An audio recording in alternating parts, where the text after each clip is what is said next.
We'll be beginning our session with the talk by Dr. Shilpi on retinal vascular occlusions, preferred practice.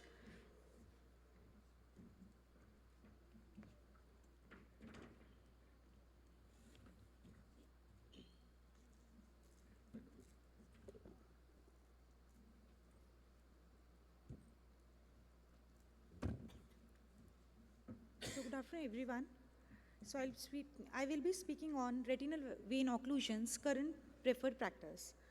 So you all know retinal vascular disorders are characterized by obstruction of retinal venous system by thrombus formation leading to retinal ischemia. And it is the second most common retinal vascular disease causing visual disability. So there is no laterality preference in these cases, and in BRVOs there is no gender preference, but yes, in CRVOs men are more affected than the women.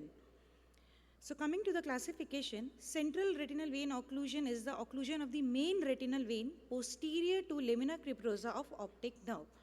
It can be present in ischemic CRVO or in the non-ischemic form. Hemiretinal vein occlusion is when one of the two trunks of the central retinal vein gets occluded. It can also represent as presence as ischemic or non-ischemic. In branch retinal vein occlusion, there is blockage of one of the tributary of the central retinal vein.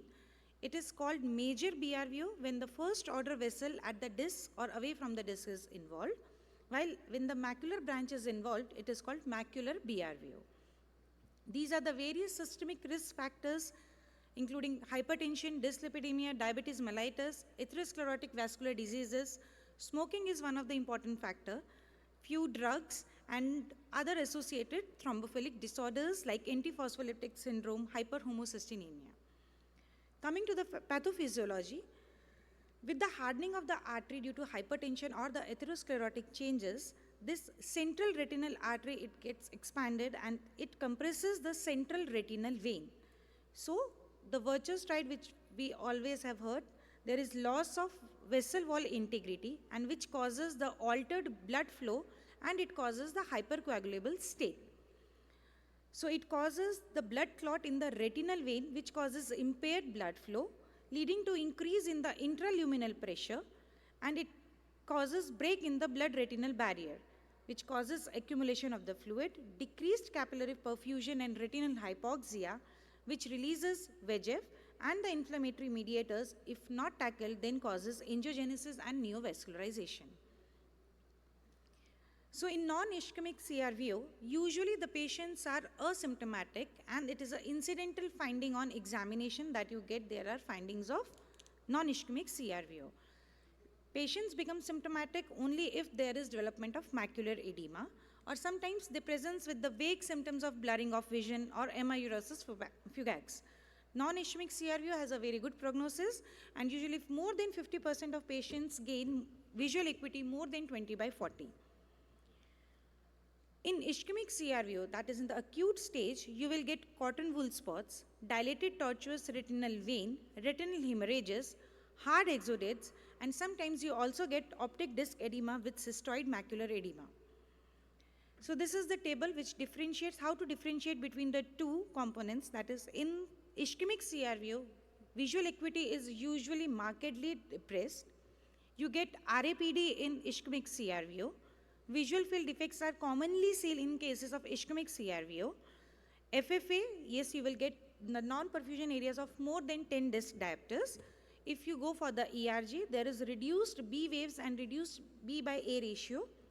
And yes, the prognosis of ischemic CRVO is bad, and usually 60% of the patients, they develop rubeosis or NVG later in the life. Non-ischemic CRVO, even if at presentation the patient is having the symptoms and signs of non-ischemic CRVO, we should follow up these patients, as the primary non-ischemic CRVO, it gets converted into ischemic CRVO in 15% of the patients within 4 months and in 34% of the patients within 3 years. So these are the two examples. This was a case of non-ischemic CRVO which converted into the ischemic CRVO after 6 months. So in cases of ischemic CRVO, if it is a chronic case, then you will also see the sheathing of the blood vessels, capillary non-perfusion areas, lipid exudation, Microvascular changes like microaneurysms and collaterals may also develop, and cystoid macular edema. Sometimes you will get atrophy of the RPE, subretinal fibrosis, and even the epiretinal membrane on the OCTs. These are the late complications like chronic macular edema and ischemia, which leads to scotoma, which is more common in non-ischemic cases. Neovascularization will develop. If untreated, it can lead to vitreous hemorrhage and proliferative diseases and can progress up to the tractional detachment or the combined retinal detachment also. So what are the important points to remember related to neovascularization? Every ischemic CRVO does not develop ocular neovascularization. The commonest site of ocular neovascularization is anterior segment.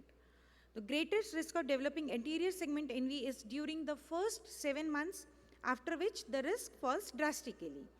About 1/3 of the eyes with iris neovascularization and about 1/4 of the eyes with both the iris and the angle neovascularization, they never ever develop NVG. So these are the late complications of untreated retinal vein occlusion which develop neovascularization, like you will get tractional retinal detachment, vitreous hemorrhage, NVI or NVA. So how the retinal vein occlusion and neovascularization, they are correlated. So NVG is seen in 36% of the cases which develop CRVO. About 1/3 of the cases has iris neovascularization and 1/4 has both NVI and NVA. So you will also see venous shunt or collateral vessels later in the course of the disease, or neovascularization at disc or elsewhere. So the other associations with CRVO are, that is cilioretinal artery occlusion. There are two hypotheses that it occurs secondary to the raised capillary pressure caused by the central retinal vein occlusion, or it is a primary reduction in the perfusion pressure of cilioretinal and retinal arteries, which leads to decreased retinal circulation and subsequent the venous status and the thrombosis. Another association is non-arthritic anterior ischemic optic neuropathy. In this, there is profound decrease in the visual acuity, and visual acuity is not consistent with the retinal pathology which you are seeing. And visual field defects are a predominant feature in this association. So these are the differential diagnoses between the ocular ischemic syndrome, diabetic retinopathy, and central vein occlusion, which is usually commonly asked during the exams also, and these are the major differentiating features. The main is that on the FFA, if you see about the retinal vessel staining, in central vein occlusion, veins are more involved, yes, because it is a venous disease, and in cases of ocular ischemic syndrome, arteries are more involved than the veins. So while investigating the patient, the most important and primary thing is that you go through the history properly. So special the history of occipits in cases of females, personal history of smoking, and medical history of systemic diseases, and also the past history. So these are the routine tests which should be done in every case of patient presenting with RVO. So which are the specific tests which we should do in specific scenarios? If we see CRVO in a very young patient who is non-diabetic, non-hypertensive, think of homocysteine levels and always check the serum homocysteine levels, and in majority of cases you get that these levels are raised. In cases of you are suspecting that it is an inflammatory CRVO, so suspect with posterior uveitis or disc edema, then you should do the test related to the uveitis like Montauk's, ESR, sarcoidosis and toxoplasmosis. And if it is related and associated with vasculitis, then RA factors, anti-nuclear antibodies and anti-DNA antibodies. If you are suspecting some dysproteinemia, then plasma electrophoresis is also advised. As we all know that these tests are usually very costly, so we need to clinically judge which tests need to be done and which tests need not to be done.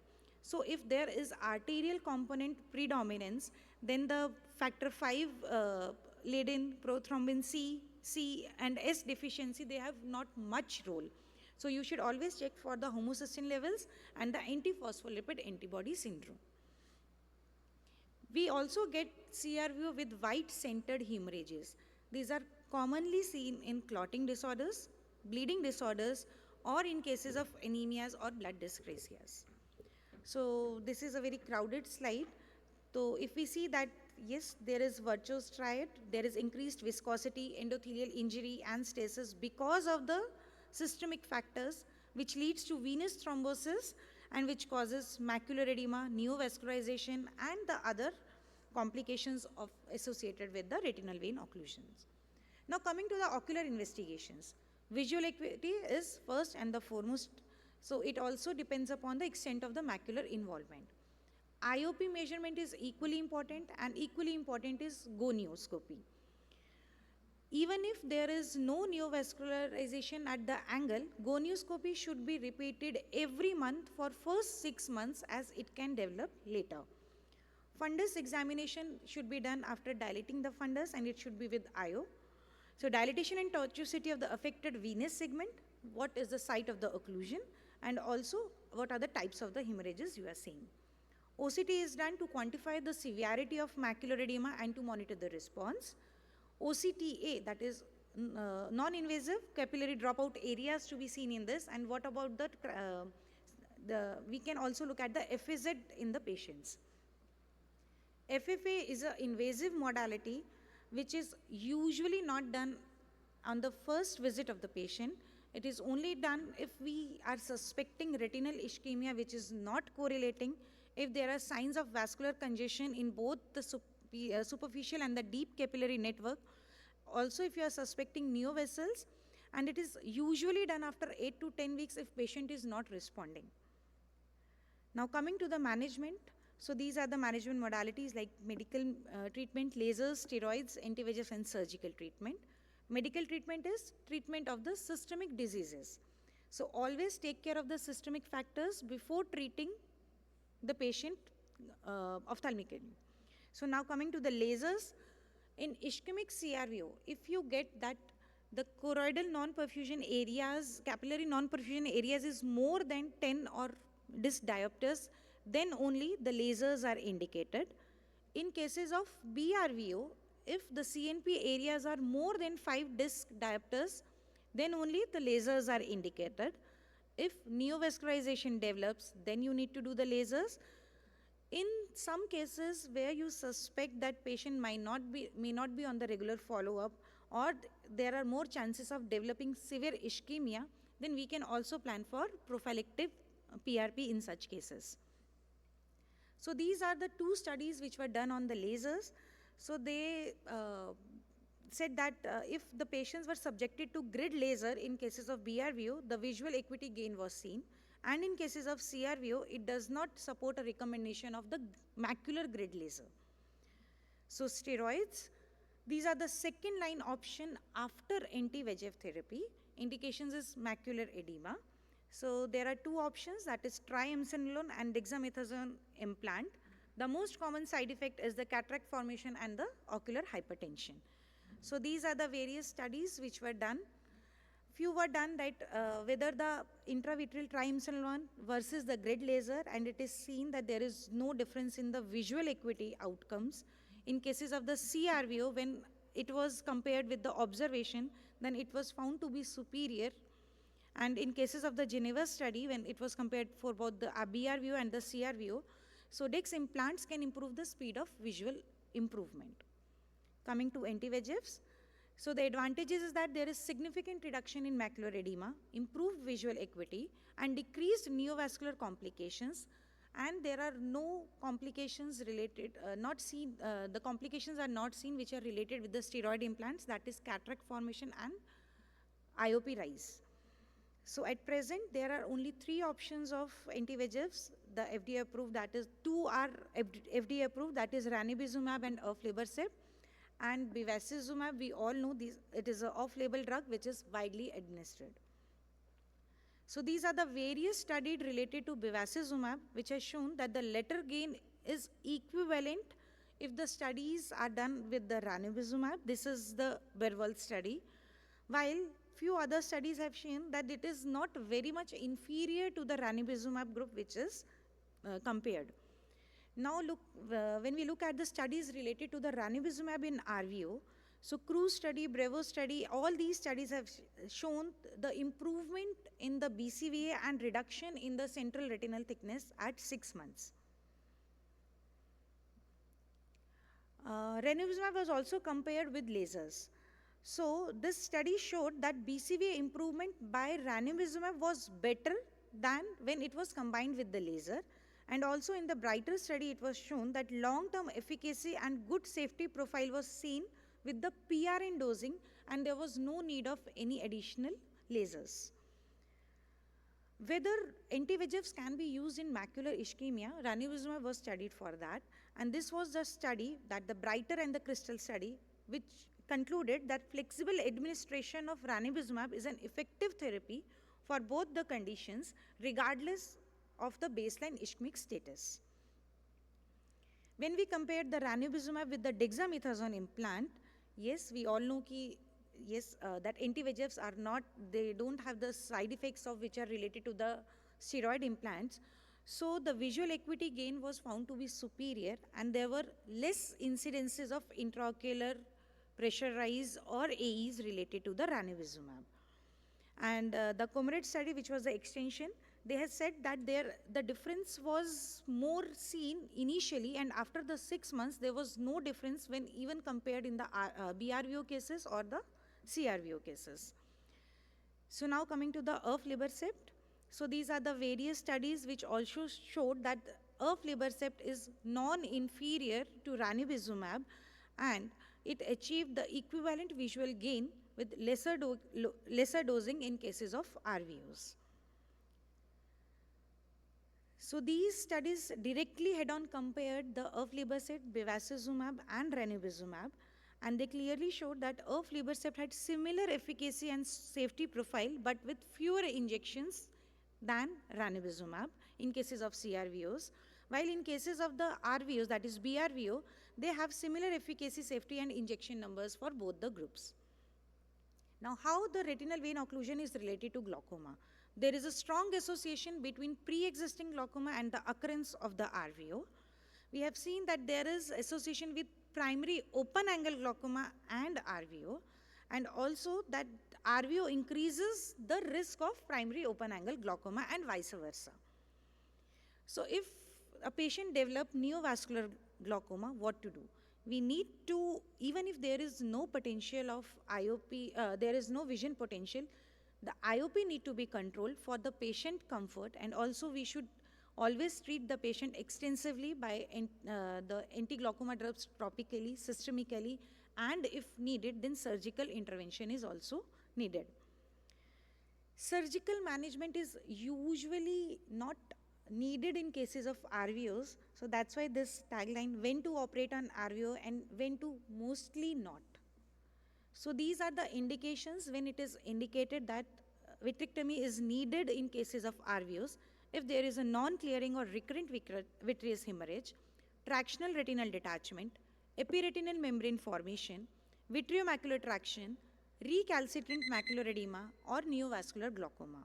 So this is a small video which shows that there was a patient who underwent laser and also the anti-VEGFs, but there was recurrent vitreous hemorrhage in this patient. So patient was taken for vitrectomy, and there was a small prolif which was seen in the superiotemporal quadrant, which was the cause for recurrent hemorrhage in this patient. So this was removed. Fluid air exchange was done after doing the vitrectomy and removing the prolif. ILM was peeled. And after doing the fluid air exchange, the fill-in laser was done and the case was completed. So these are the other indications which can be done, the techniques which can be done in cases of RVOs, but it is usually reserved for the non-responding cases like AV sheathotomy or doing the radial optic neurotomy, vitrectomy with retinal vein cannulation, with and without IRM peel, and chorioretinal anastomosis with or without vitrectomy. So what is the take-home message? We should always evaluate the patient completely. Both ocular and systemic examination is to be done. Simultaneously, we should control all the systemic conditions. Anti-VEGFs are the first choice of treatment in RVOs. Steroids should be used in recalcitrant cases and should not be used as first drug of choice. In cases of non-ischemic variant, closely watch the patient as there are chances of patients going into ischemic CRVO cases. Lasers are done to the ischemic areas when there are high risk of developing neovascularization. In cases of complications, yes, surgical management is needed. Thank you so much.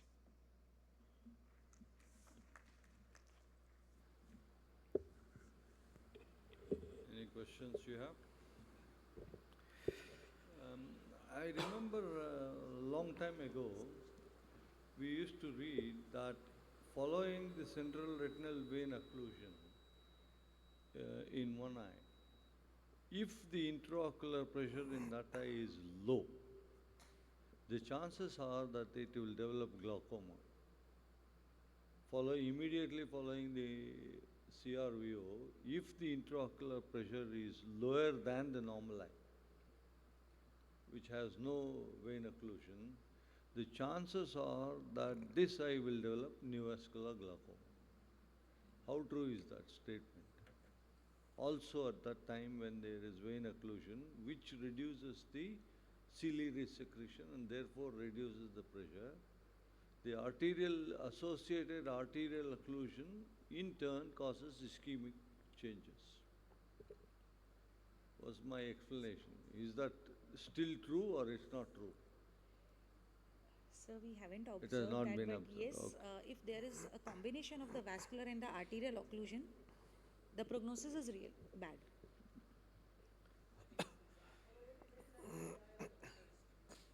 Use the mic, Raju. Just give me a mic, please.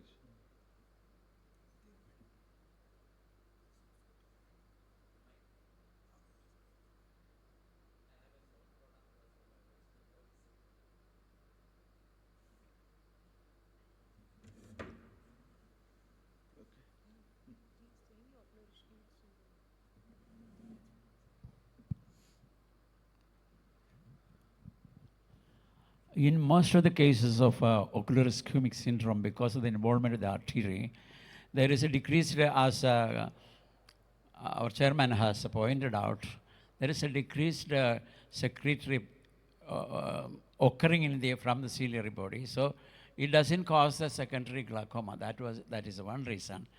And the second thing is that if there is a combination of CRVO and arterial involvement, then also this factor comes into action. That may be the reason why there is no increased intracranial, IOP pressure in that one. The other question which I wanted to ask you is about when a patient presents with an acute central retinal vein occlusion, if he has an RIPD and ischemia and macular edema, what will be the evidence-based approach to such a patient? Will you go in for a laser treatment or anti-VEGF? What is the evidence-based support for that? Sir, anti-VEGF is the first line of treatment if there are, even if it is a ischemic CRVO. Because of the, there are the hemorrhages and everything, you cannot do the laser. We should wait for the clearance of the hemorrhages, and then if needed, then we can do the lasers at a later stage.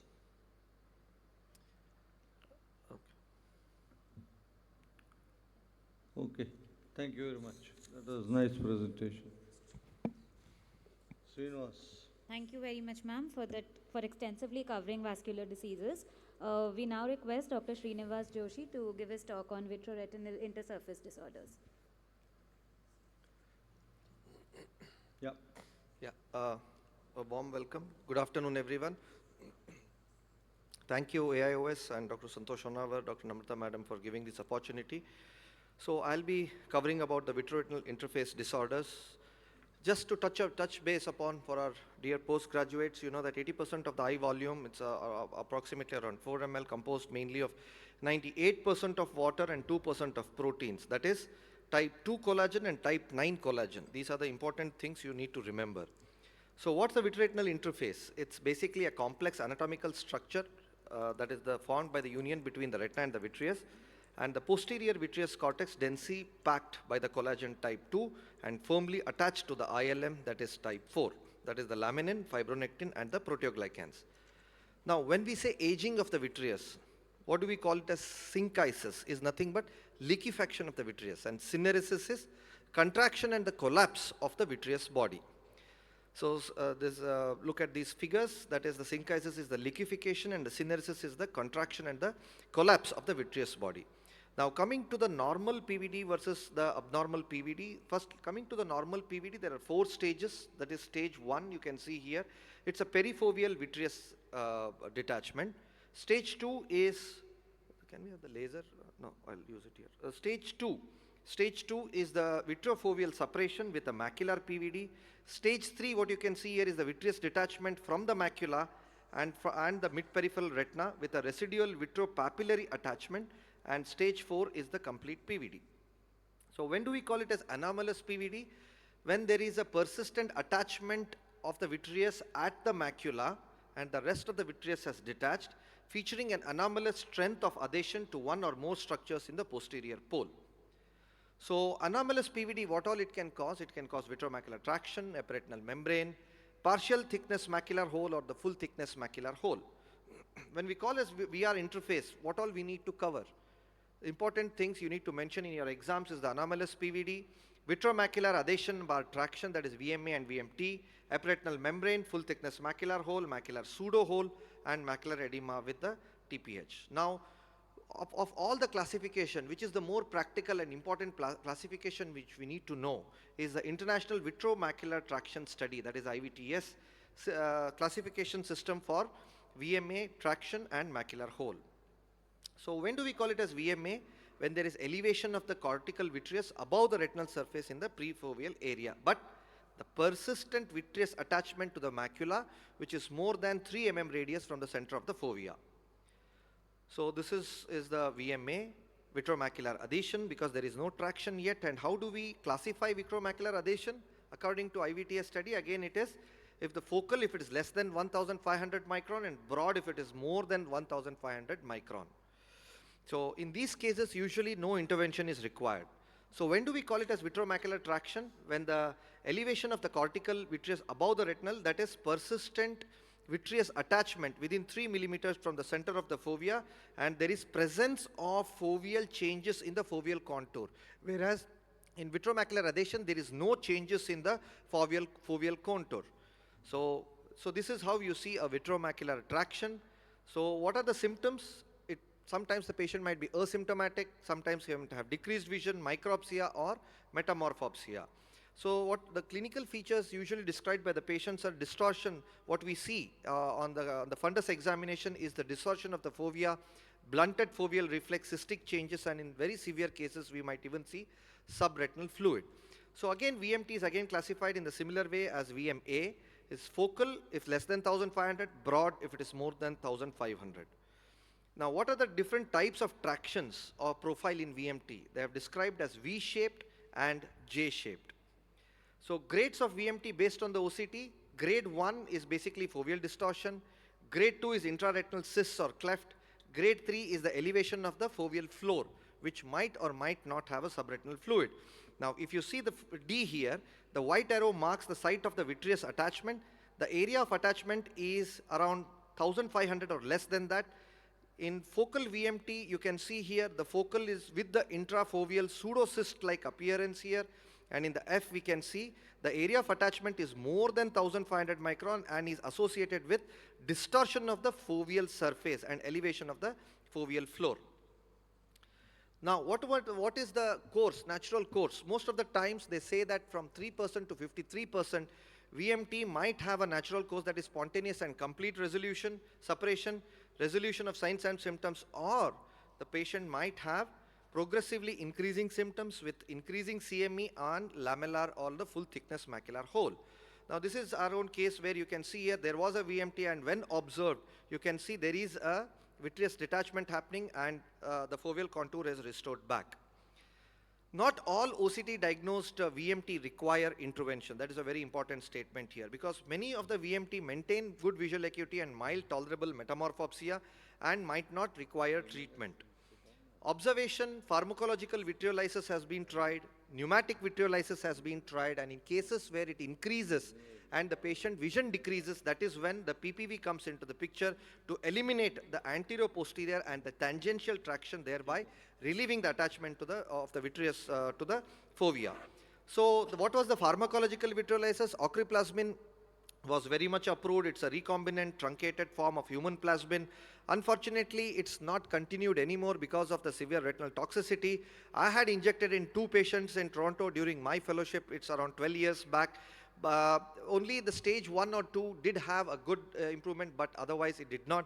And usually we don't inject in the Fridays because Saturday and Sundays you'll be off, and the patient complains of abnormal loss of vision. Some very distortion and shaky vision is what is complained by the patient. So phase 3 MIVI Trust was the one which first approved this ochriplasmin, but I don't want to discuss more about it because it's not continued anymore because obsolete due to retinal toxicity and also not available in India. So what are the indications of surgery for the VMT? As I described earlier, decreased visual acuity, good visual acuity with severe metamorphopsia, VMT with ERM, and demonstrated progression of the retinal traction. So this is just one of the video I just wanted to show. Oh, I don't have the seek bar. Not seeing the seek bar, toolbar. How should I get the seek bar? Come out of it. Just hide the presenter's view. Okay. 1 second. No, not that. 1 second.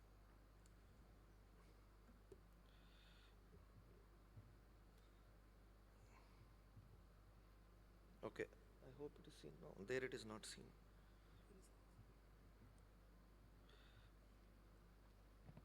Full screen है अभी, control P, full screen नहीं हो रहा है.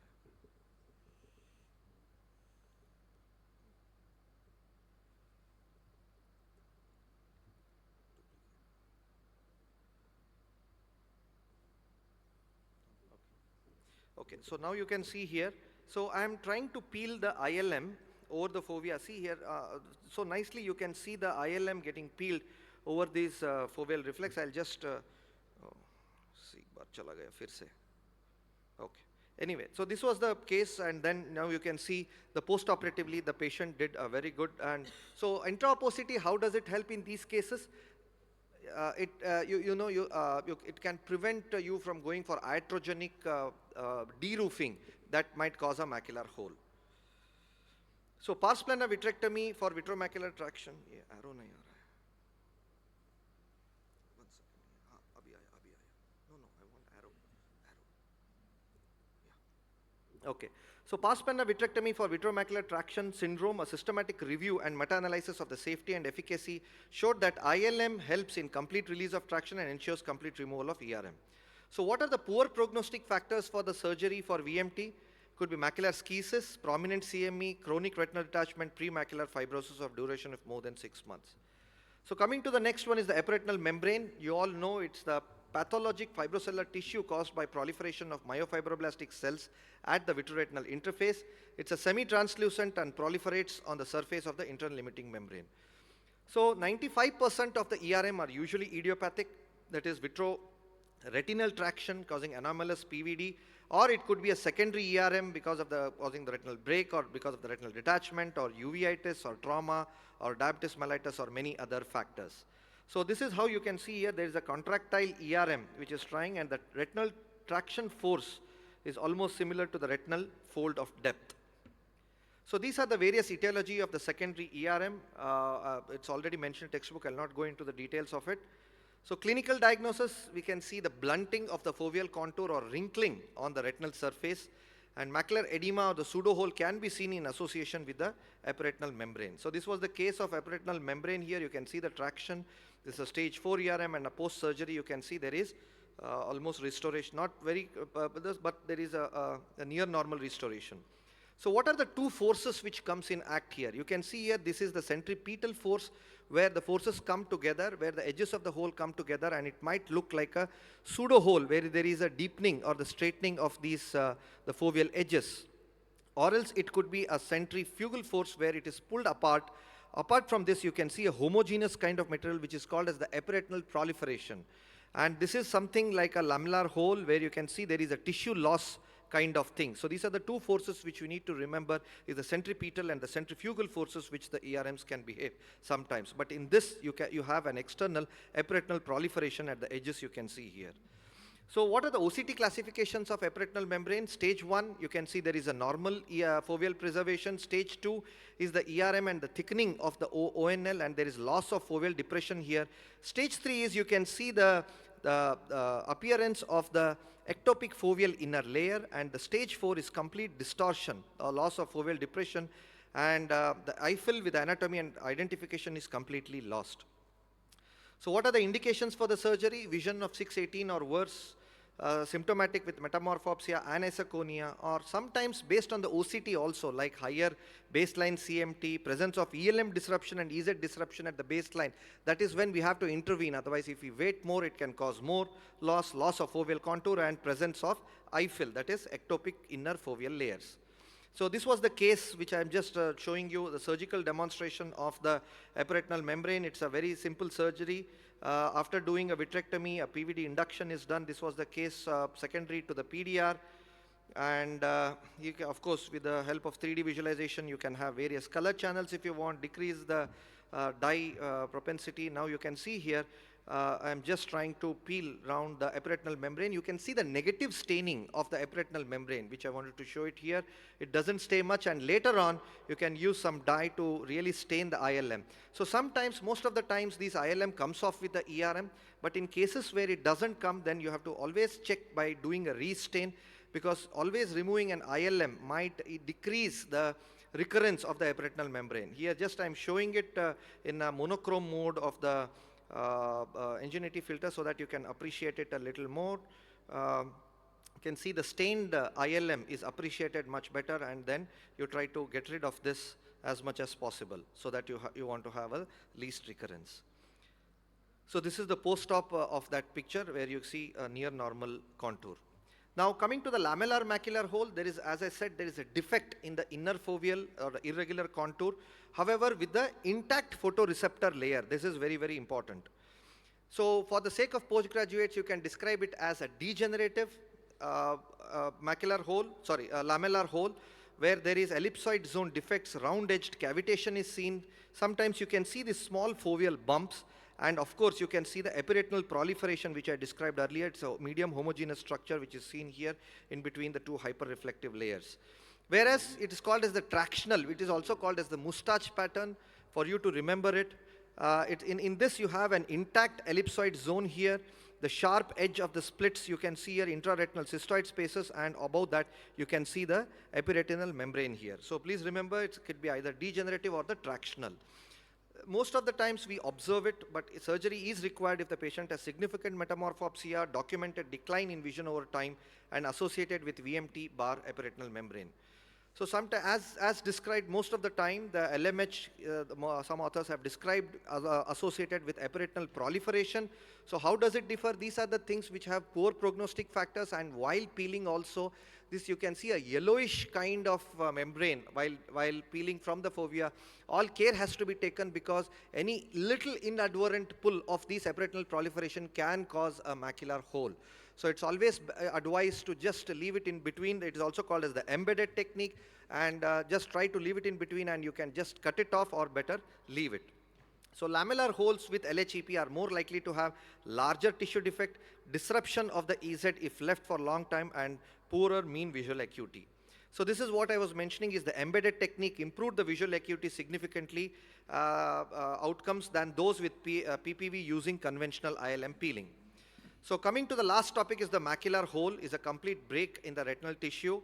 Here's the gas classification of the macular hole. I'm not going to the details. You all might be knowing about it. So this is again, so IVTS classification, which I'll be a little bit stressing about, is size. Small is less than 250, medium is 250 to 400, and large is described more than 400. Cause it could be primary or secondary, and presence of absence of VMT. So this you can see here, clinical picture. It is a small hole of 126 micron, which is less than 200, 200 to 400, medium, and large, which is more than 400 microns. So it was Eckard et al. Who first described the vitrectomy and ILM peel, and then it was Kelly and Wendell who first published it after getting nearly around 20 to 30 rejections, is what was told in one of the ASRS meeting by himself. And this relieves the anterior, posterior, and the tangential traction, that is complete ILM peeling. So 360 ILM peeling is considered still a gold standard, but however, with the large macular holes which are more than 400, or extra large macular holes which some authors have described as more than 800 or 1000, which leads to complete removal of ILM around the macular hole, was not done, and the remnant was left in place. So this was first described by Zofia, a daughter of Jerzy Nawrocki. So here I'm just trying to show that we published a paper recently using a PFO technique, where doing a multi-layered ILM flap technique. Here you can see here I'm just under the PFO. So what are the advantages is the flaps get stuffed inside the Mac hole, and the accidental flap dislodgement is what is described by Zofia will be very less if you do it under the PFO. So under the PFO, you can see here I'm trying to peel it from various parts and then trying to stuff it. IOCT, you can see it looks almost like there was no macular hole or a closed hole, but definitely it takes time for the hole to close. And here I'm just using doing fluid air exchange and just trying to tilt the eye, get the PFCL off the macular area, and then do it. Otherwise, the flap sometimes might come out because of the active movement of the PFCL while doing a fluid air exchange. And then a gas tamponade was given in this case. So surgical failures,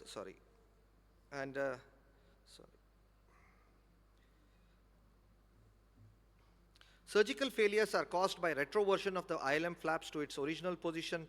There are various other techniques described, that is the temporal ILM flap technique, that is the decreased incidence of Donfil, that is dissociated of optic nerve fiber layer. Here I can just show you in a glimpse. So here I'm just trying to do a temporal flap technique here, where you can just try to take the ILM temporal to the fovea and then just slowly move it over to cover the fovea, the macular hole. And then you can just do a fluid air exchange, and you can see the nice placement of the flap in the monochrome mode. So this is the hole closure in that case. So hole closure is almost 72 in classical. With temporate ILM flap, it is 100%. We had our own study where more than 100 eyes were studied, and type 1 closure was seen in 92.2% of eyes, and statistically significantly improved visual acuity was found after 3 months. So the large macular hole autologous retinal transplantation is the way to go. Now most of the authors have already described about it, where I'm just trying to show you the technique of the autologous transplant, where you can see here, this is the diathermize the area where you want to do it, and select the area where there are less blood vessels so that you don't have bleeding. Some authors say that do the endolaser later, and you saw that I use a 41 gauge needle just to lift a little bit, because I don't want to hit the choroid and cut the RPE. And under PFO, put the PFO, and then you can just slide it under the PFO and just cover graft overlay over the macular hole. Some authors have described it as the inner lay as well, but I'm just trying to show you the overlay technique of this. So this is the post-op 1 week of this patient, and he's yet to come. So we have done around 24 cases of autologous transplant, and most of them are doing very well. Now, lastly, I want to say that the transplanted neurosensory retina is thicker, contains Muro cells, and what has been described lately is the ectopic synaptogenesis. That means which involves the extension of the bipolar axons to form new connections with the transplanted photoreceptor cells. So last technique is the macular hydrodissection technique, and they have shown a good improvement to be less invasive before going in for a retinal autologous transplant. What you can try, the other technique which is being described is, I'm just using a 41 gauge needle here and just trying to make a macular detachment induction here. So in all the 4 areas, you can see, you can just do induce it, but make sure that these bullous detachment come forward. And so what's the rationale here? The 360 attachment of the edges of the macular hole is stuck to the RP. That is why probably the macular hole is not coming close to each other. So by doing this technique, you need to make sure that there is complete 360-degree lysis of the edges of the macular hole to the RPE. So this is the post-op of this patient. The patient is doing well. So lastly, I'd like to end it telling that there are different types of macular hole closure. Type 0 is open mac hole closure, type 1 is closed mac hole, and type 2 is closed with autologous or heterogeneous filling of the tissue is what is described. So what's important here for the sake of postgraduates, MHI, please remember, is a significant anatomical success predictor in cases of the macular hole. So vitreoretinal surface are commoner than we think. It's easy to miss on clinical examination sometimes. OCT is really helpful. Observation is necessary if no visual complaints. However, intervention is required in patients with the visual complaints, and prognosis depends on the type and the chronicity and the parameters. So I'd like to acknowledge my two fellows who are helping me in picking up these cases, Rishikesh and Shadma. Thank you very much for the patient listening. Thank you, Extreme Panel. Thank you. If there are, hello, if there are any questions for sir. Okay, thank you sir for covering all the old and new about vitreoretinal interface diseases. I now request Dr. Vishali Gupta for her talk on infective retinal and choroidal disorders.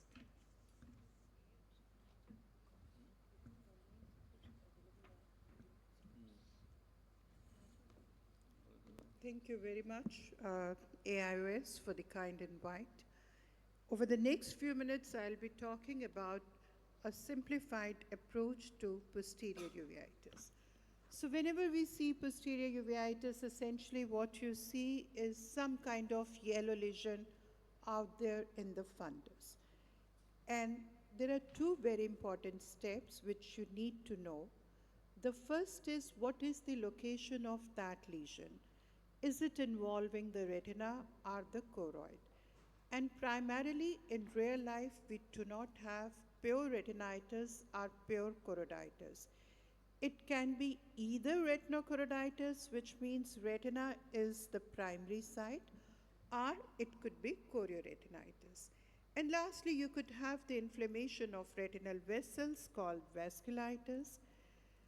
The second step which you get confused is now what to order. Please remember, there is absolutely no role of serology in posterior uveitis except for syphilis and HIV. Rest of no serologies have any role to play. Imaging has come up in a very big way, and it does help us in recognizing the etiologies. Radiology in select cases, and of course the biopsies in very extreme and difficult cases. Now, what do we do when we are encountered with a patient who has I would say, a yellow lesion in the fundus?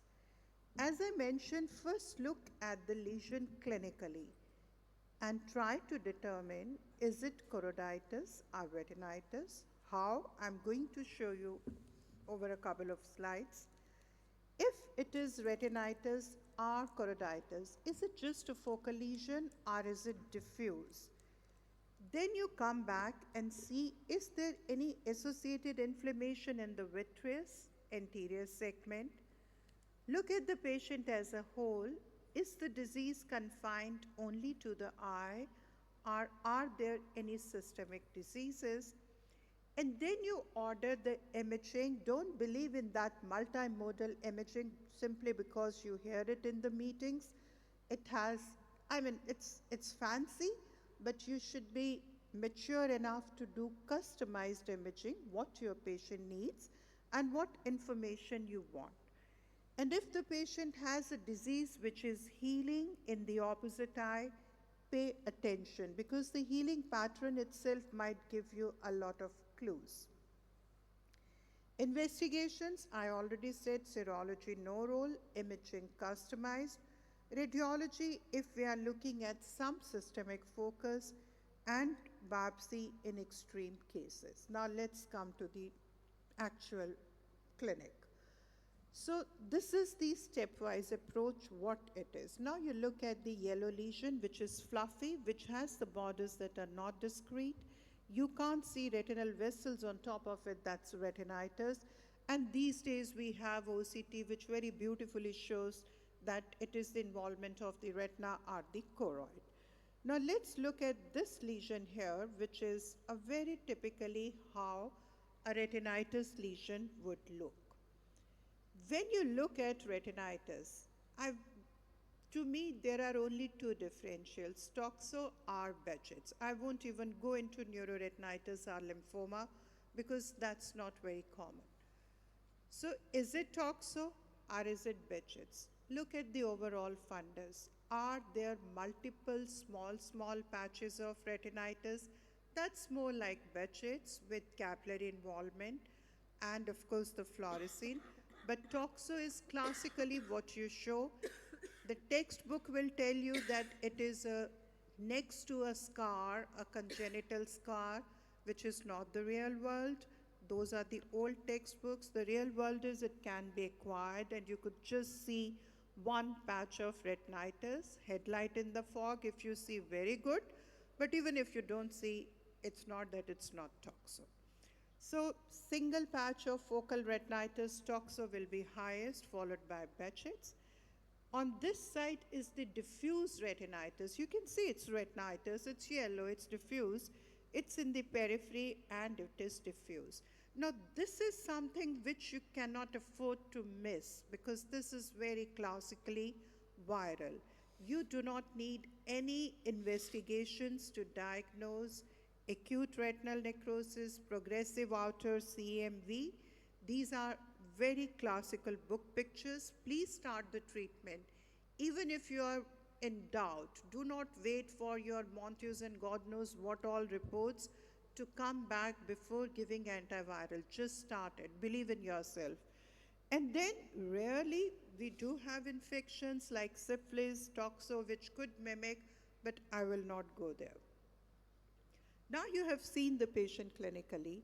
What would be the next step? The next step would be multimodal images and tailored investigations. So when you are doing imaging or even the labs, you should ask yourself a question. What am I going to get out of that imaging?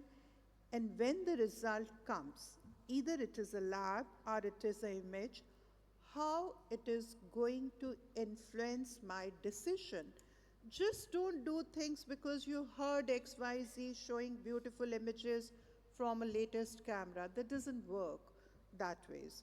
So multimodal imaging, you want to know what is the site of involvement, and there are very specific imaging biomarkers that can tell you whether you are dealing with infection or not. Lab investigations are very minimalist and tailored. And let's go to example how you do. This is a case you are seeing. There is a retinitis, and I think it's clear. And you also have a retinitis next to a scar, which you can see through the haze. And this is classically what you call headlight in fog. So you know it is focal retinitis. And from your knowledge, you also know that if it is next to the scar, it's most likely to be toxo. So TB or syphilis or other things are not even in my radar. So why would I investigate this patient for TB, then Monteus come positive, then start ATT, and then getting confused all over? So just ask yourself a couple of questions. Is it chorioretinitis or retinochoroiditis? Well, it is retinochoroiditis. It's headlight and fog. It is unilateral. It is focal, overlying vitreous. Cells are present, and we are seeing a satellite lesion next to the scar. So what is the clinical impression? Toxoplasmosis. Is there any differential? No, there is none. So what will you do? Clinical phenotype is the strongest. Would you do serology? Probably not. We used to do toxoserology long time ago. Nowadays, it has absolutely no role. MMI, yes, you can look for OCT biomarkers, and other things do not have a role. Now, what are the OCT biomarkers which will show that it is probably a toxoetiology? In a clear media, through the lesion of retinitis, if you see these oval deposits on the inner retinal surface, if you see these round deposits on the posterior hyaloid and these mirror images, hyaloid and retinal surface, these are the ones which are very classical for toxoplasmosis. And as you see here, this is the involvement of the retina, and toxo invariably involves choroid along with it, retinochoroiditis. So on OCT, you see retina and choroid both involved. If you are confused between toxo and viral majority of the time will not have the underlying choroidal involvement. And that's a very important clinical clue towards what you are dealing with. The second example which I said, it could be multifocal retinitis. As you see, these lesions appear a bit different than what we saw in toxo, but we do know they are retinitis. So retinitis, bilateral, multifocal, very few vitreous cells, and there is history of oral ulcers, arthalgia. So this goes into Behçet's. I will not confuse it with toxo. So what do? You do the fluorescein angiogram. You see the leakage from the capillaries, which is very typical fern-like leakage. You do not need any other lab. HLA typing, B51 maybe, but not really. So it is only the history and the fluorescein which is required to make a diagnosis of Behçet's disease. And this is very typically Behçet's angiogram. You see fern-like leak, which is leaking in the late phase. If you pay attention, these are the capillaries which are leaking and not the major vessels. This is generally bilateral. When we come to diffuse retinitis, as I already said, diffuse retinitis is more of a viral etiology, and you cannot afford to miss that. When you see diffuse retinitis in a clear media, granular appearance, intraretinal hemorrhages, this is more like CMV, the classical Pidzon pie appearance or brush fire or whatever, but this is like you see and you say, well, it is CMV, let's treat for CMV. Very rarely, diffuse retinitis, scarred next to it in the posterior pole. Now, these kind of situation happens when people give steroids without understanding. Now, this is a patient. It does not classically fit into ARN. It does not classically fit into toxo, and it also does not classically fit into CMV. It could be any one of these. So, if you want to differentiate, sometimes the OCT does help, as I indicated earlier. Toxo will have underlying choroidal involvement. Viral will have retinitis, but no underlying involvement of the choroid. So after the retinitis, we move briefly towards choroiditis. And what is the choroiditis? Choroiditis is actually a very close call between infective and non-infective. And again, the pattern recognition is extremely important. When you look at the choroid, it could be diffuse, it could be multifocal. If it is diffuse, again look, is it primarily retina involved? Then you go in the direction of what I have shown already, toxo or viral. But if it only choroid involved, then it is serpiginous choroiditis. Serpiginous choroiditis traditionally is autoimmune in nature, which is bilateral, no inflammation, lesions in the juxtapapillary area, not multifocal. What we see in our country majority is serpiginous-like choroiditis, which tends to be infective, mostly immune response to tuberculosis, which is unilateral, associated inflammation in the vitreous. Lesions may begin in the posterior pole, multifocal, and there may be associated vasculitis. And then there are multifocal choroiditis, which is mostly white dots, and we have very recently abandoned the use of white dot syndrome, and we have a session a day after tomorrow by AIOSG that this term is a waste box and should not be used. Now, sometimes when you see these choroidal lesions, you have to pay attention to what you are seeing even in the imaging. I will show you 3 examples. When you look at it, this is something called APM-PP, which is idiopathic. When you look at the angiogram in APM-PP is hypo, uniform hyper. This one is serpiginous like choroiditis. The angiogram has an edge because it's growing in a serpentine fashion. So you have an edge which is becoming from hypo to hyper. And this is syphilis, which produces a classic ground glass appearance on angiography. So this appearance of syphilis, the ground glass appearance which you see, haze in the late phase, always rule out syphilis. So I was talking about this patient in the beginning, that this is actually a young girl. She has received intravitreal triamcinolone, oral corticosteroids, and even TB drugs. And she was not responding. The vision is counting fingers. So what is it? Is it retinochoroiditis, vitritis, or this? So it is very important to look at the past episode. So when we look at the past episode, this is the way patient had presented to the physician, the first treating physician. I mean, it was toxoretin on the face, on the retina. You did not need to do Monteus and ATTs and steroids and triamcinolones and all, And this is where he ended up the patient with. We did the vitrectomy and all, and of course there were toxocysts. That's besides the point. The point is the patient still lost the vision because somebody just missed the very basic, simple diagnosis, which was just there, it was just obvious. So another serpiginous and serpiginous-like, this is classic serpiginous. We do not see much in our country, which has the pseudopodia-like projection starting from the optic nerve head, and there is a progression. This little bit white that you are seeing, this is what it progresses, and this is how it heals. What we see is like this: multifocal patches, here, yellow, vitreous cells, inflammation, some vasculitis. This is tubercular serpiginous-like choroiditis. So this is very different from the classical serpiginous choroiditis.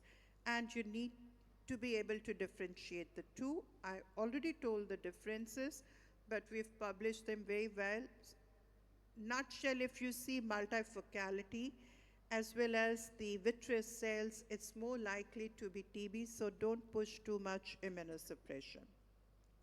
So this is my last slide of choroiditis. If it is diffuse, it can be toxo or viral, serpiginous. You need to differentiate. If it is a very classic autoimmune variety, which I said generally we don't see, you may not treat, may give steroids, but if the patient is not responding, you may investigate. But if it has inflammation, the chances of TB is very high, so you always investigate to rule out infectious etiology. Multifocal choroiditis, there are some classic phenotypes, PIC, MUDES, AMPI. We haven't discussed all those, but generally they are very classy, and we do have a symposium on 4th. If you want to learn, you could come. You do not need to investigate.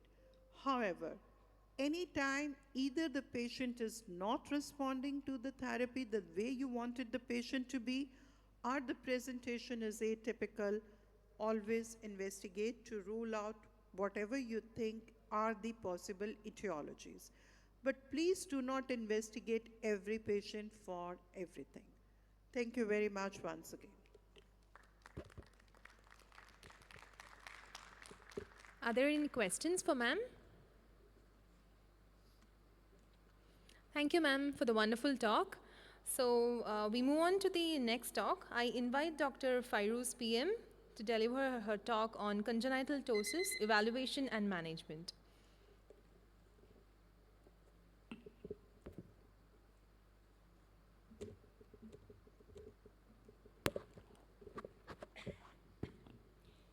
Thank you so much for this kind invitation. I'm extremely grateful to Dr. Santosh Unavar, Dr. Namrata, and the organizing team for giving me this platform, because Eyeshala is something that I really like. So it evolved as the mother of PG education in AIOS many, many years back. So the hall used to be like filled with PG students. So well, we do have some. Who are the postgraduate students here? Okay, sir. So well, yeah, so this topic, I believe it's important as far as a postgraduate is concerned, because this is definitely going to be one of your case, if at all an oculoplasty case is going to be kept for you in Viva, in practicals, and also in theory. And I'm happy to deliver this. Now, we have general ophthalmologists here.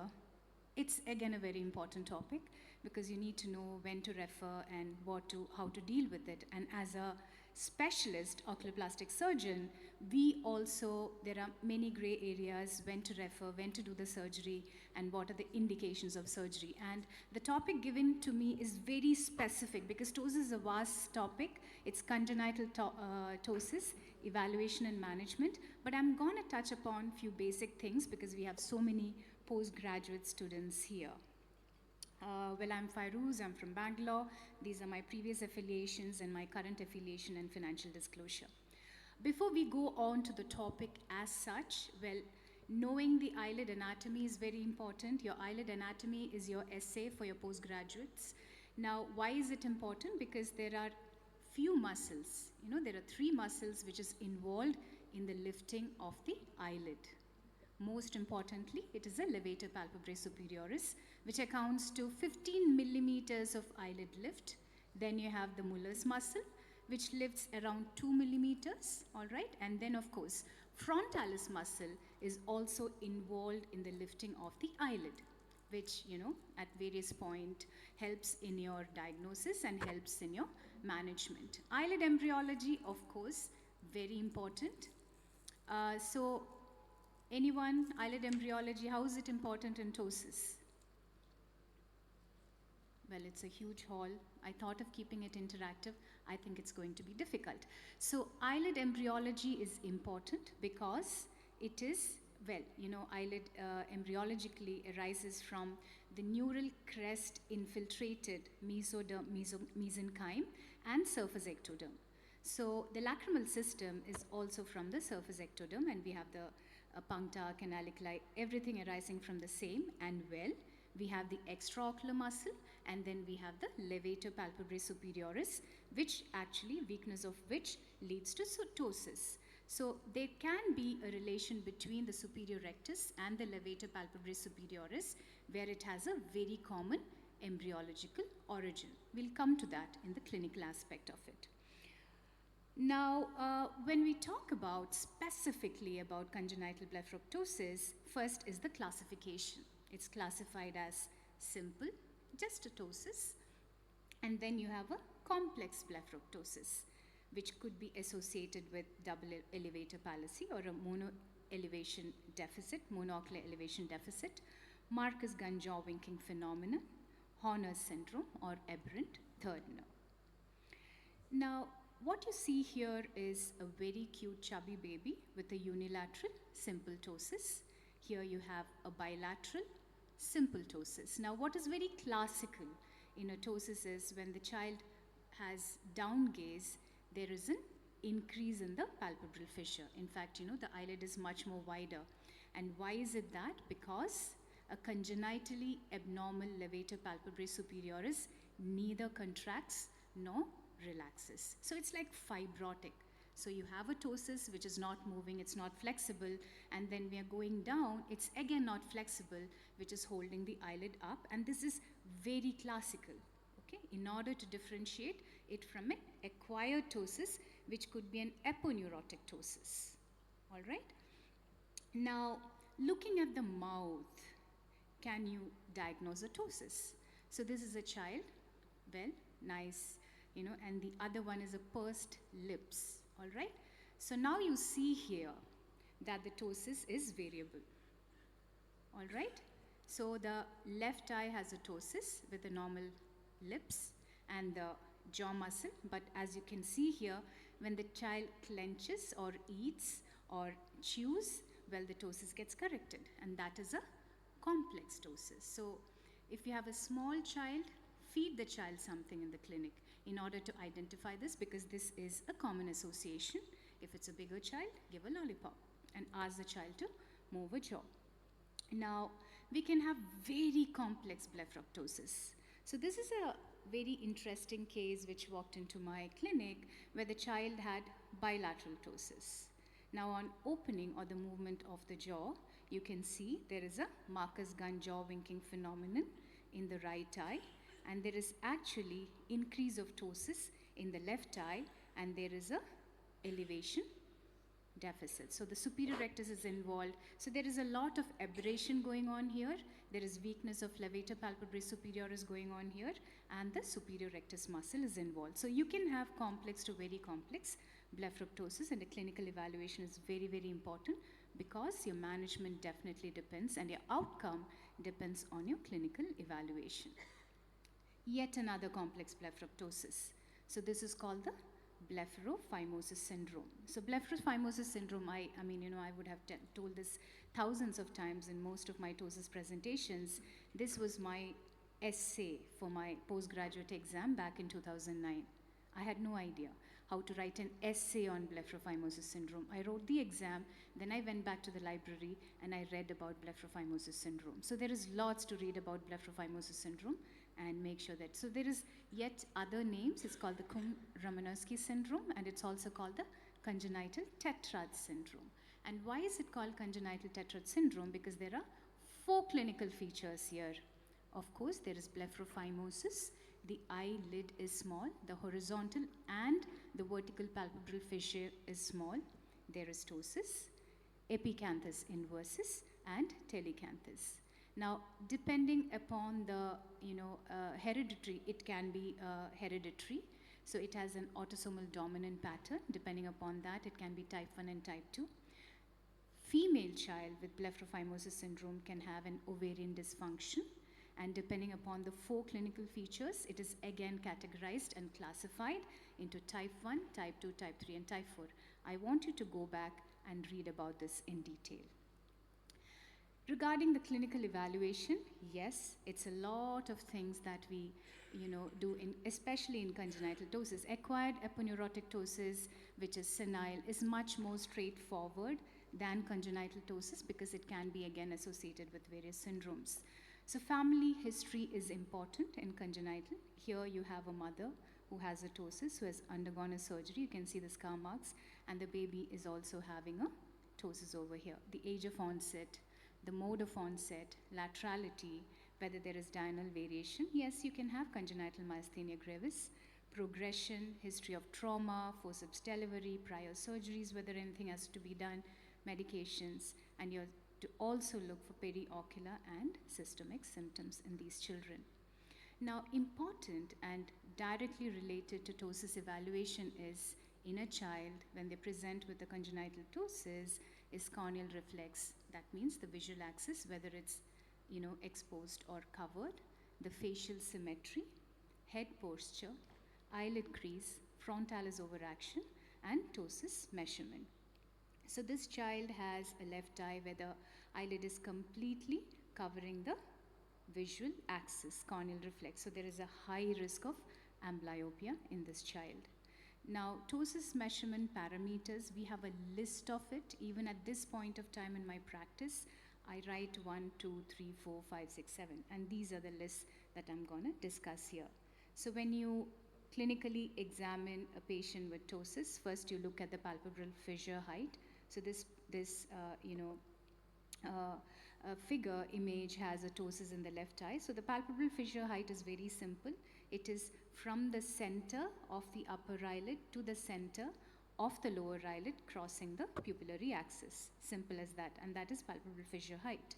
You always look for the down gaze palpebral fissure height. As I told you, you will be able to differentiate this between a congenital ptosis or an aponeurotic acquired ptosis. Can acquired aponeurotic ptosis happen in a child? Yes, in those children who has? Yeah? Birth trauma, acquired, yes. Allergy, because see, yeah? So children with severe allergy, they keep rubbing their eyes. They can have GPCs in the upper tarsal, so it can be mechanical, and it can also be aponeurotic, so they can present. All right, so in those acquired aponeurotic ptosis, when the child looks down, the palpebral fissure will be less compared to the normal eye, where here it will be more when compared to the normal eye.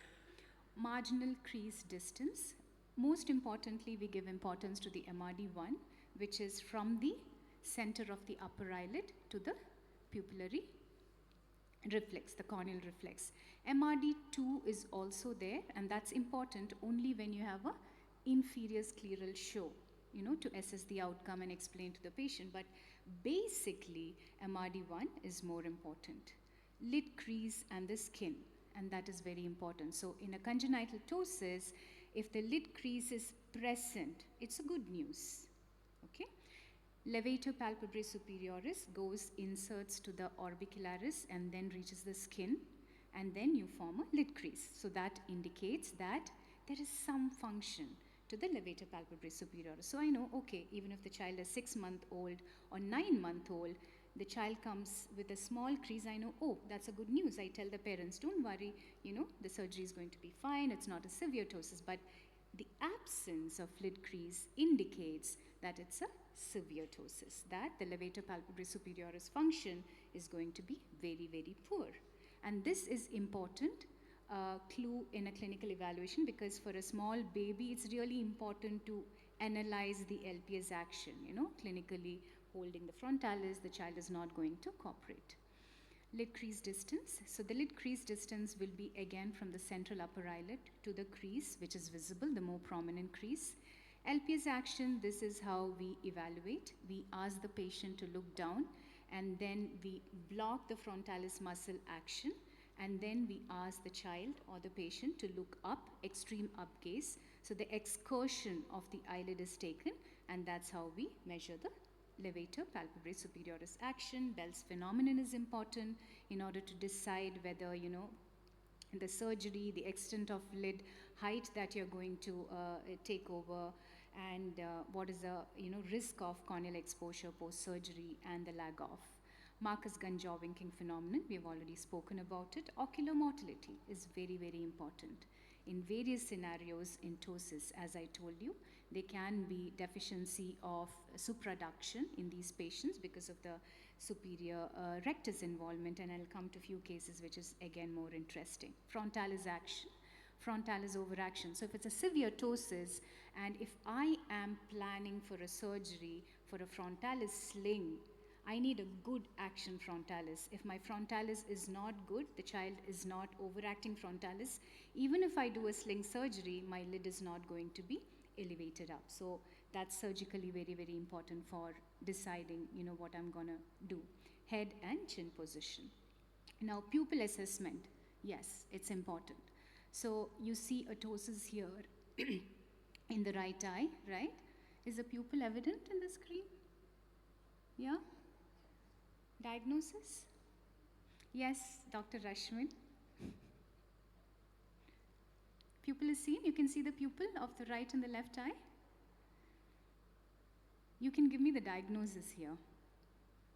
PGs. Yes. You give me all answers.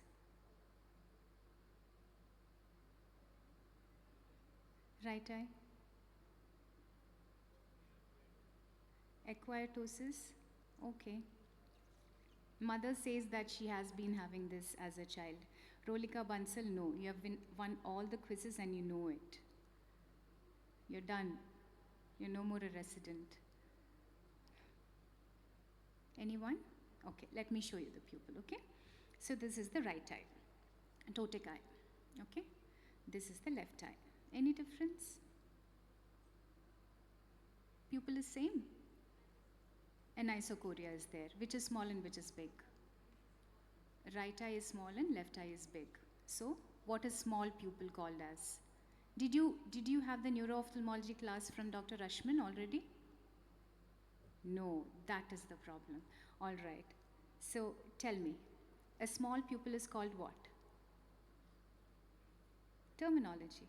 What's a term? Meiosis, right? Yeah. Ptosis. Answer. Horner syndrome. Okay, yeah. So pupil assessment is also very important. Well, you can have congenital third nerve palsy. In that also, it's very, very important. So it's very important. Now, this particular thing I just wanted to show you, well, you see there is a ptosis of right eye and there is a retraction of the left eye. Yeah. So is it ptosis of the right eye or retraction of the left eye? What's the diagnosis here? I can play it again.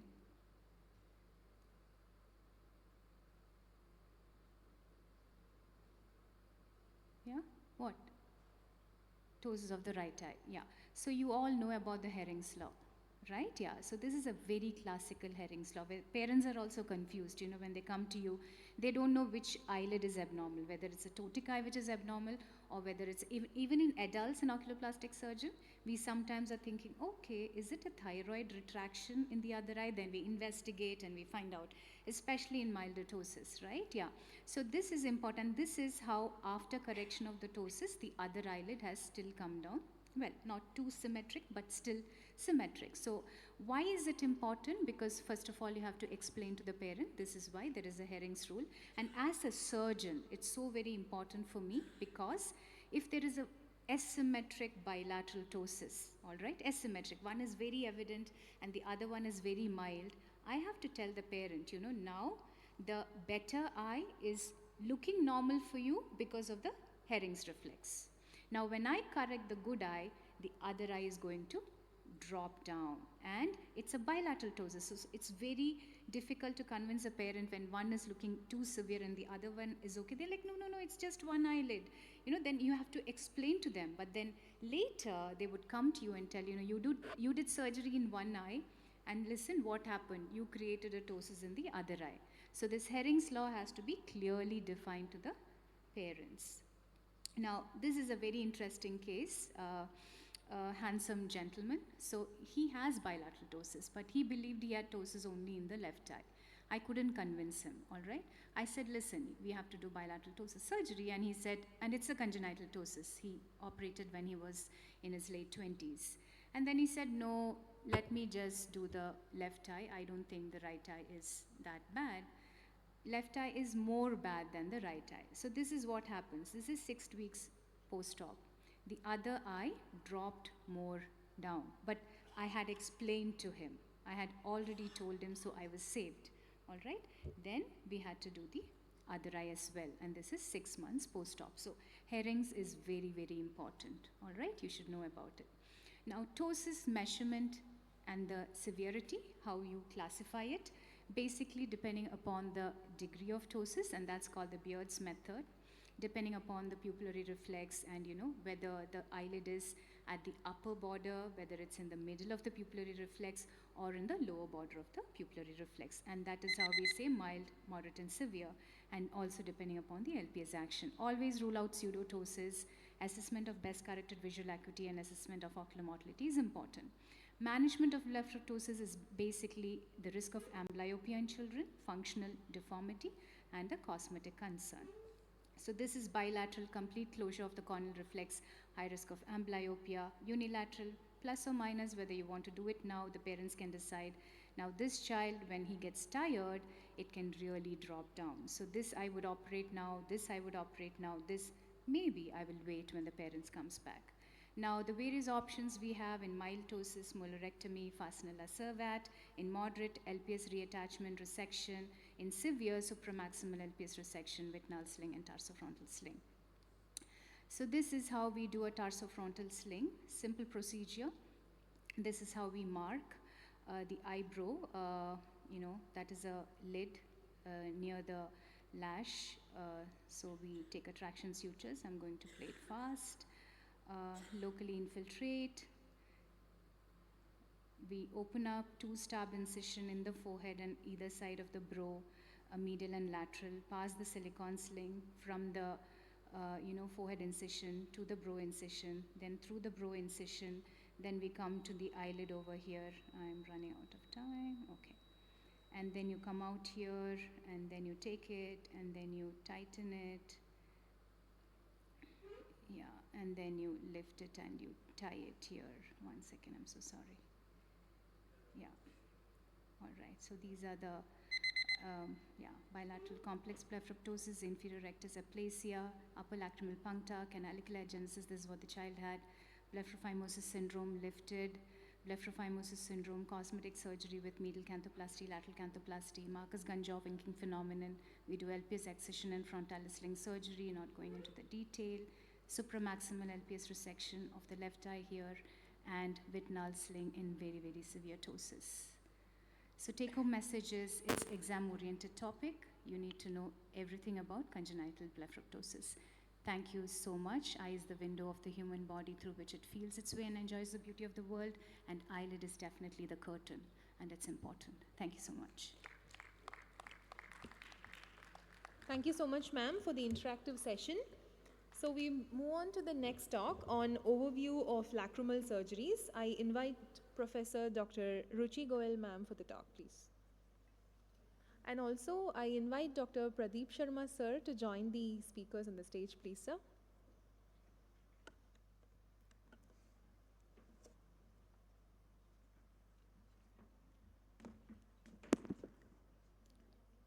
So, good afternoon, everyone. I'm really sorry about my sore throat, so please bear with it. So, thanks Dr. Santosh and Dr. Namrata for inviting me for this session. I'll be speaking about a surgery which all the residents are expected to know well when they pass out. So, what all surgeries we'll be covering, I'm just shortly enlisting. So, we can have both congenital and acquired disorders, and punctal and canalicular dysgenesis, congenital lacrimal duct obstructions and fistulas. These are the most commonly encountered scenarios. And then the acquired, again, you can have punctal disorders, canalicular obstructions, and NLDOs. Let's see how to deal with these. So congenital NLDO, a thorough examination, of course, is very important. I will not go into the details of it.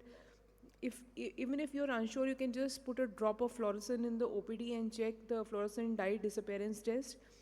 Initially, the patient, because 90% of these would resolve with a good regular massage, so you must instruct the patient to perform a massage which is properly performed, not more than 2-3 times a day. Patients, they tend to keep on rubbing the entire day at the incorrect place. So it's the correct way of doing it, and most of these patients will resolve. Till 9 months, you should give a good try. If it does not work out, and then again, antibiotics are not important to be given in all patients. Only if the patient develops infection, then you add tobramycin drops. Beyond 9 months, and some of us also prefer to do it by 12 months, a probing needs to be done. Again, when you're doing a probing, you must use the upper canalicular system, try not to damage the lower canalicular system, and the direction of the probing should be such that you do not create a false passage. So you just pull the lateral canthus laterally, enter your probe. Once it hits the medial line, then you direct it downwards, backwards, and laterally. Best is to do it endoscopically guided. If you do not have an endoscope, you can use 2 instruments, or you can also just inject a little fluorescent stained saline and check it in the suction. Suppose your probing fails, then you can repeat it again after 6 weeks. If you encounter that it was a complex kind of an NLDO, CNLDO, then maybe you need to take other measures. Otherwise, you can also go in for repeat probing, balloon dicryoplasty, and all these, if performed endoscopically guided, you get a better visualization. If the patient is more than 30 months old and probing again fails, then you can go for bicanalicular intubation, and if that also fails, you can go for DCR surgeries. Early DCR surgery would be indicated even in patients who are getting recurrent infections, and or there is an amniocele. So there would be some indications where you would require early probing, and suppose you need to operate for a congenital cataract, and the epiphora is not resolving with these measures. Congenital fistula, again, the site is usually inferior to the medial canthal area, and you will just get a history that the mother is seeing a drop of water present at the medial canthus. So a simple excision is all that is required. You just put in a probe and excise the tract and do the suturing. Adjunctive DCR would only be required if there is there are lacrimal flow obstruction abnormalities as well. Now let us go to the DCR. So before we go to the surgery per se, you need to know what all blocks it can be performed in the local anesthesia in the adults, and older patients. Sometimes you must keep a backup of your anesthetist, because many of these patients turn up at the time when they're undergoing a cataract surgery. They would be hypertensive, they would have all kinds of diseases, so always better to have a standby anesthetist at your side. And in children, of course, you have to do it under general anesthesia. For local anesthesia, the nerves that are important to be blocked are the infratrochlear nerve. You can see I've made in this is the infratrochlear nerve, this is the dorsal nasal, and remember that it is the maxillary nerve also has to be blocked, so the infraorbital nerve needs a block to get a good anesthesia, especially in the nasal mucosa. This is again the medial wall of the orbit, which is showing the anterior lacrimal crest. This is formed by the maxilla. The posterior lacrimal crest, the lacrimal bone, and beyond it would be the ethmoidal bone. So when we start our first bone breaking procedure, that will be at the lamina pepraceae, and then you move anteriorly. And when you move anteriorly, you even punch in. This is where the sac is going to lie. So you punch in the anterior lacrimal crest also, and you just stop when you are unable to lift the periosteum any further. The inferior most limit would be where the nasolacrimal duct starts, and the superior would be 2 mm above the internal opening of the common canaliculus. So it is very important that the fundus of the sac has to be fully opened when you are doing a DCR surgery. So just let's look at this video. So this is the block, and the incision, again, it is about 10 millimeter incision, or sometimes 15 millimeters. Some people like to give incision, and try to make it either at 3 millimeter from the medial canthus, or 11 millimeter, because at 8 millimeter you will encounter the angular vein. And once the incision is given, you do a dissection always vertically. Otherwise, if you do it horizontally, you may again injure the angular vein. Once you have created a plane, this is how you punch out. You use the smaller punches initially, and then gradually enlarge your opening. And this is the nasal mucosa. Two horizontal incisions are given. You can use a muscle hook to lift up the flap. And this is the anterior flap, which is being sutured with a 5-0 vicryl, and the lacrimal sac flap. The posterior flap, usually all of us nowadays like to just excise and leave. Otherwise, earlier on we used to use H-shaped flap.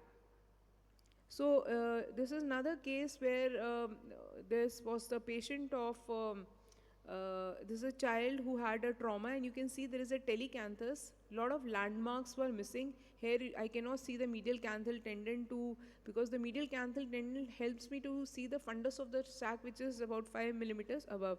Now there was no medial canthus tendon, and if you see, there is a lot of fibrosis at the bed of the sac. So it is, again, before taking these cases, first is that you must do a good imaging. A CT is a must to see where exactly your landmarks are situated, how good is the nasal cavity, do you need to combine it with some nasal surgery as well. So this is the fibrotic tissue being removed, and then after that you just pass in your probe, and now there was no, the lamina pepraceae was all fused up. So this is a chisel and hammer. So the chisel and hammer, although it appears to be an obsolete instrument, it does come in handy in these kind of cases where you need to create an initial osteotomy and then enlarge further. So this is the punching that is being done.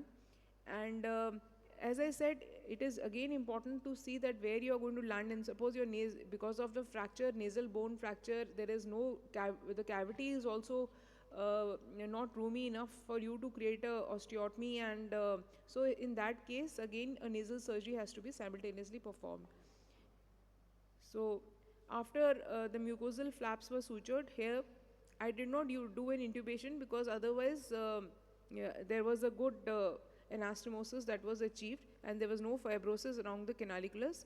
Now this is the proline suture being used to correct the telecanthus simultaneously. So a lot of patients, especially the children, traumatic NLDO would be having a telecanthus, and you may need to correct. the telecanthus also. Now, this is another way of creating an osteotomy. So this is a burr which we all are using. This is a cutting burr which we use for doing decompressions, and uh, we actually did a study and we found that this was a very useful instrument to create these osteotomies. Only thing that is important is that normally we are using those landmarks, but here your osteotomy, when you create about 10 millimeter of osteotomy, it has to be correctly placed, because otherwise if you are making the osteotomy at incorrect place, a too high of osteotomy, or it may cause a sump syndrome later on, where you have a remnant of the sac and it keeps getting filled up later. This is a enlargement, and then it is a little difficult to create these flap if you're using this instrument. So when you do a small pupil capsular rhexis, all of us are doing cataract surgery, so you actually go beneath the pupil, the iris, to create the rhexis. It's a similar kind of a procedure where you just go beneath the hook of hooding of that bone and create these flaps. But once they're properly placed and you do the anastomosis, the results are very good, because we saw the long-term results, and we had also published the result. If somebody interested can go back and read in IGO.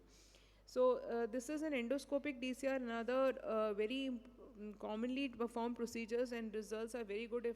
Now these are the landmarks. See the anesthesia here. This is the middle turbinate. This is the middle turbinate. This is the roof of the middle turbinate, and this is exactly where you need to inject there. I also like to inject at the middle turbinate, and this is the mucosa. This is the maxillary line, which is important. That is the frontal bone along which you have to create the osteotomy. And it is also important that you should create the osteotomy not only inferiorly, where what the mistake is done, but you have to go at least 3 to 4 millimeter above the root of the middle turbinate. So this is basically powered endoscopic DCR being done, where again a burr is being used to fashion the osteotomy there, because sometimes the maxilla is very thick superiorly, and your punch may not reach, and it may not fracture the bone.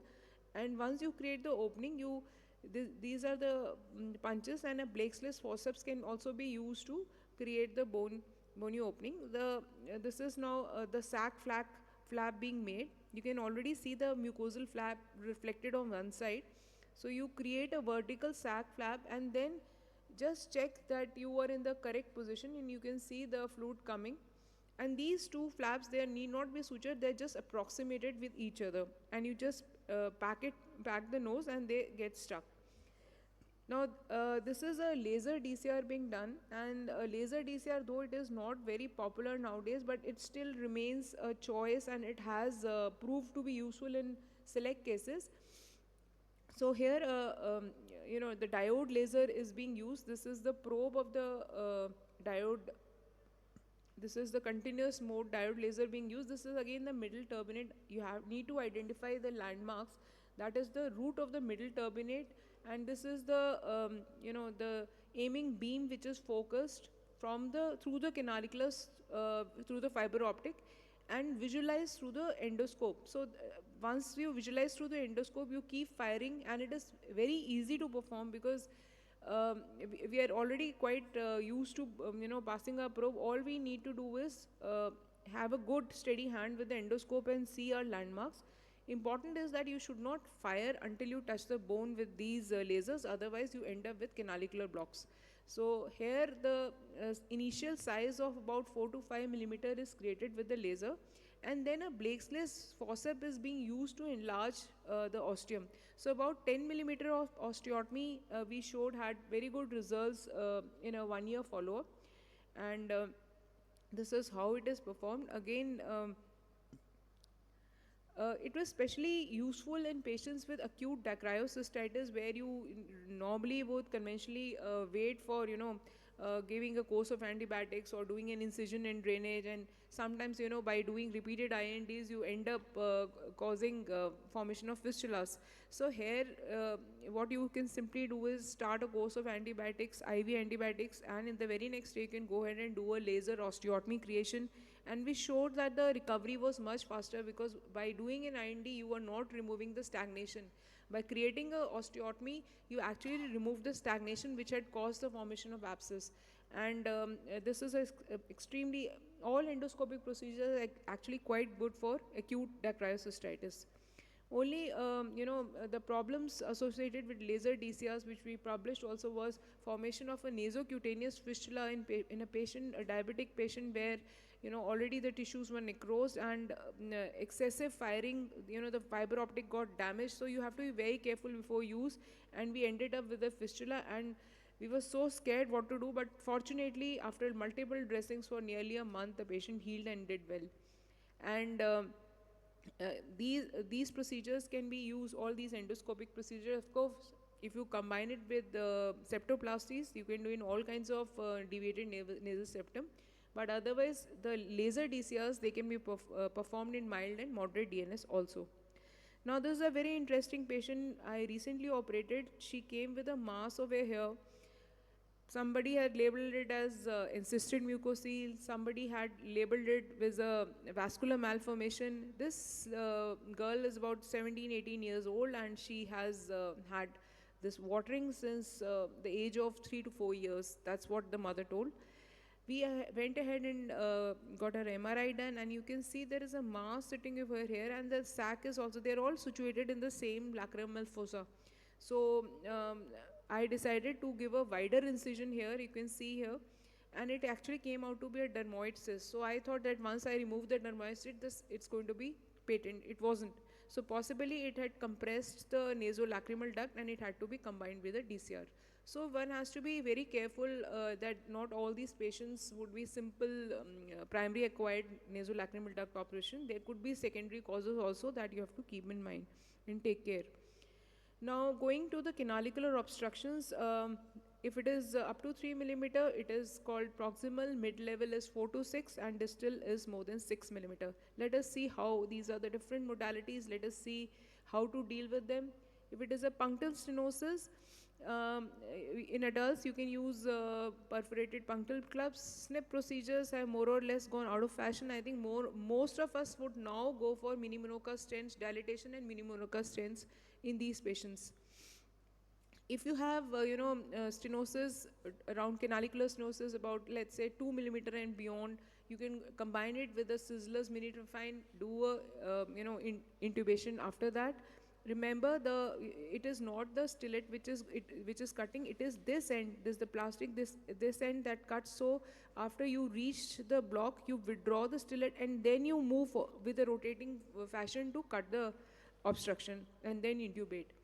Now, just one video for, this is a patient where, this is a canalicular DCR. You can see post-trauma telecanthus, there is a pyogenic granuloma, and the first thing that you do is whatever you can, whatever canaliculus is left, secure it. So put in your probes, keep it in situ, do the intubation, secure your probes, and then start looking at the landmarks. And here, of course, you have to do an intubation, and suppose your sac flap is very small, try and aim for a very large mucosal flap. It works very well. Even if you have a smaller bit of edge, you can just simply anastomose your lacrimal sac flap onto the edge of the in the area of the pericanalicular tissue. So this is how you can do it. And okay, now something about the conjunctival DCR. Suppose you have a proximal block that is less than 3 or 4 millimeter of canaliculus it is blocked. So and then there is no point in saving the doing a canaliculus. You have to go for a conjunctival DCR. So you approach from the caruncle. So this is a partial excision of the caruncle. From here, a probe is passed, and rest of the opening is made as in any external DCR. And this is a glass tube which can be just pushed into the opening. And remember, here your osteotomy does not is not more than 6 to 7 millimeter. You don't want the tube to keep moving. So this tube can be, secured using this is a mirror tuck technique. You can again read up in IGO, which I had published. And this good results, but again, nowadays, most of us, instead of going for these procedures, people like to give Botox in the lacrimal gland. So everything has a shortcut. 1 minute left? Okay. So this is another procedure. This is called a retrograde cannulation, where again you have proximal blocks. And this is first you do the sac flap has been made, and you can see this small opening. This is the inner common canalicular opening. So from here, you not retrogradely, you bend your Bowman's probe about 80 degree and you pass it retrogradely towards the canaliculus, and where it exits over here, you create a pseudopunctum. So we did this study and we did have good results. I don't remember the percentage, again it's published in Canadian journals, you can just check it, but we had good results, almost 80 to 90% good results. But then many patients where there was trauma, we could not actually pass the probe, and preoperatively you cannot assess. So always keep an option of standby conjunctival DCR in these patients.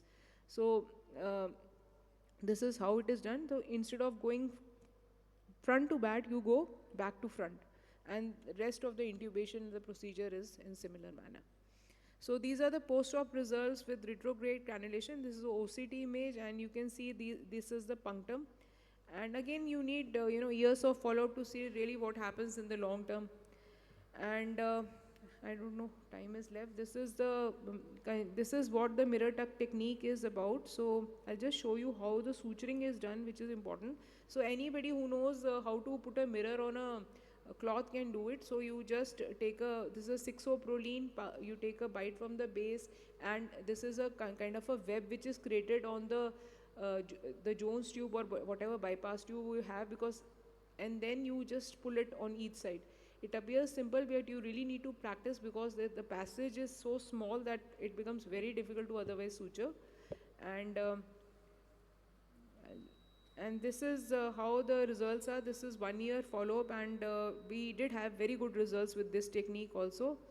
And a last video on the canalicular injuries, because I think all of you are going to face this one day or other. So always first, the earlier the procedure is done, the better it is.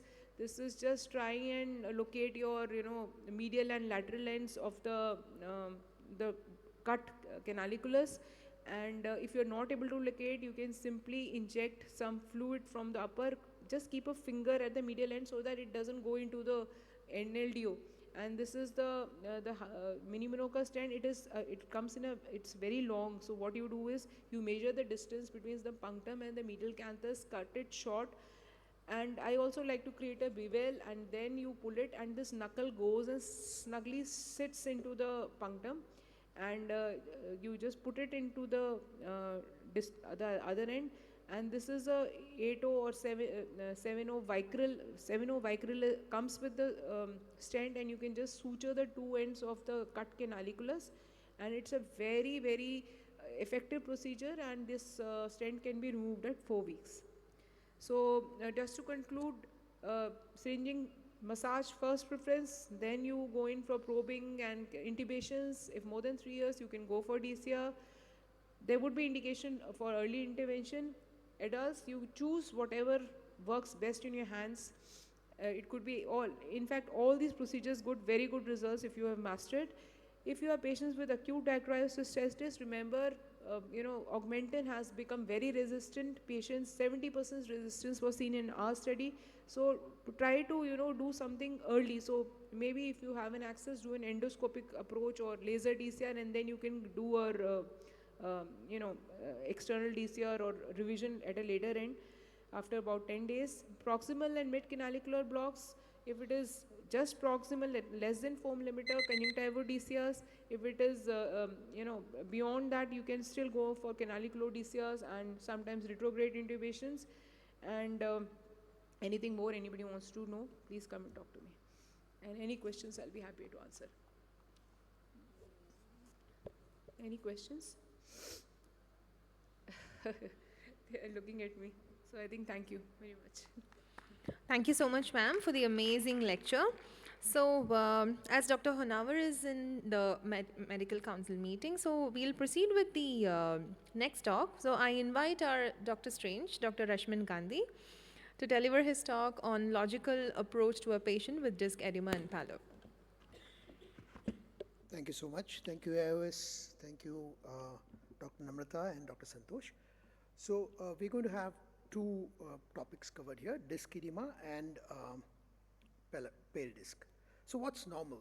These are the things that we need to observe, and since this is a talk for PGs, I think we need to make sure that for every disc that we examine, we look at the color, size and shape, margins, whether it's blurred or well-defined, cup, what is the cup disc ratio, neuroretinal rim, blood vessels, and the peripapillary area. And please remember, any insult to the optic nerve would result in one of these three. An acute insult to the optic nerve would most of the time lead to swelling of the optic nerve. Once the swelling or whatever etiology which is affecting the optic nerve is not treated for 4 to 6 weeks, is when it will start changing the color and it will become pale disc and optic atrophy. Generally, it takes up to 6 weeks for the nerve to become pale. And the cup disc, generally the commonest cause for cupping is glaucoma. However, some of the vascular entities which can affect the optic nerve can also lead to cupping. So with that in mind, let's look at some of the scenarios. Our topic now is approach to a patient with disc edema. So you have a 34-year-old female who has come to you for a routine examination. She does not have any problem. Her visual acuity is 6.6 in both the eyes. And this is how her right eye looks like. The left eye is normal. The question is, what do you do next? 34-year-old female, no symptoms. She has come for routine eye examination, and this is how her optic nerves look like. Optic nerve in the right eye look like. The left eye optic nerve is normal. What do you think would be the immediate next step? Do you think this optic nerve is normal or abnormal? Normal or abnormal? It looks abnormal, like it looks elevated. So what do you do next? Patient does not have any problem.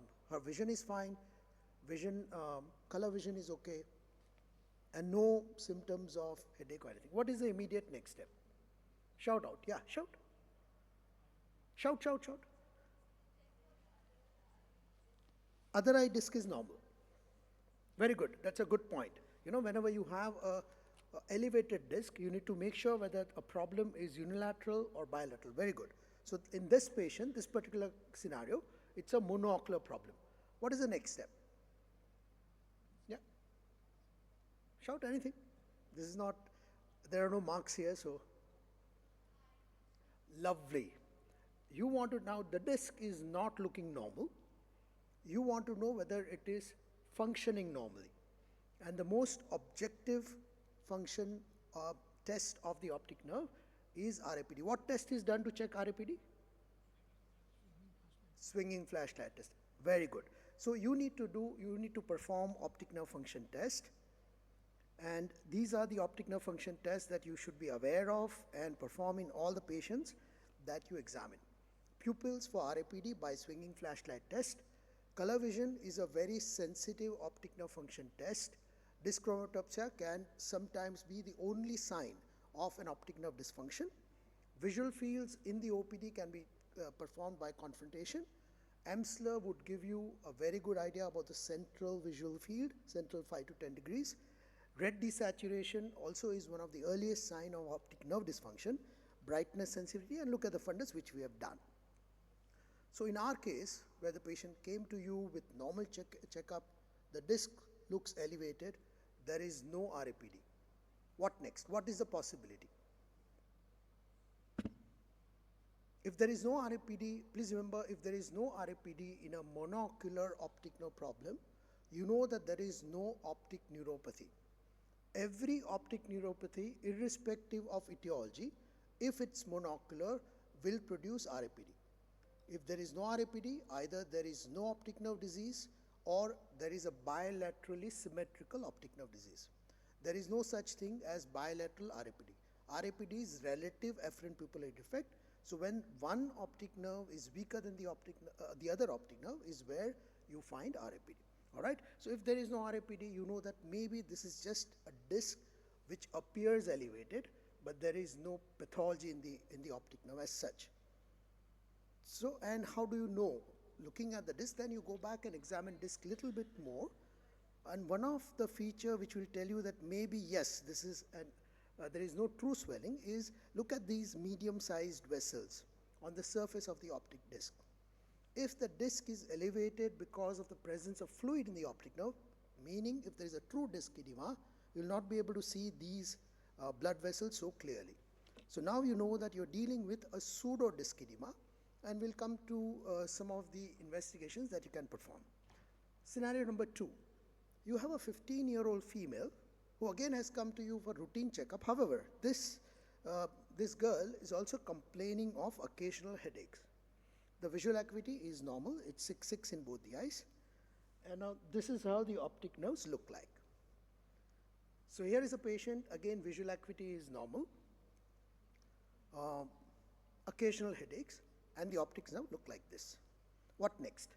Of course, as I said, you perform the optic nerve function test. Again, in this patient, optic nerve function tests were normal.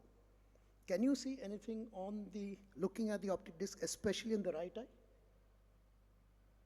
What are these? Can you see these little lumpy appearance on the surface of the optic disc? Again, you can see these blood vessels are clearly seen on the surface of the optic disc. So this is an example of optic nerve head drusen. So these were two examples of pseudo disc edema. We are talking about approach to a patient with disc edema. We saw two elevated discs. However, it appeared that the optic nerve function tests were normal and there was no clear fluid. So we are dealing with pseudo disc edema. So this, the first patient, this is buried drusen, while this is an obvious drusen. You can see these bumpy appearance, that these are visible drusen.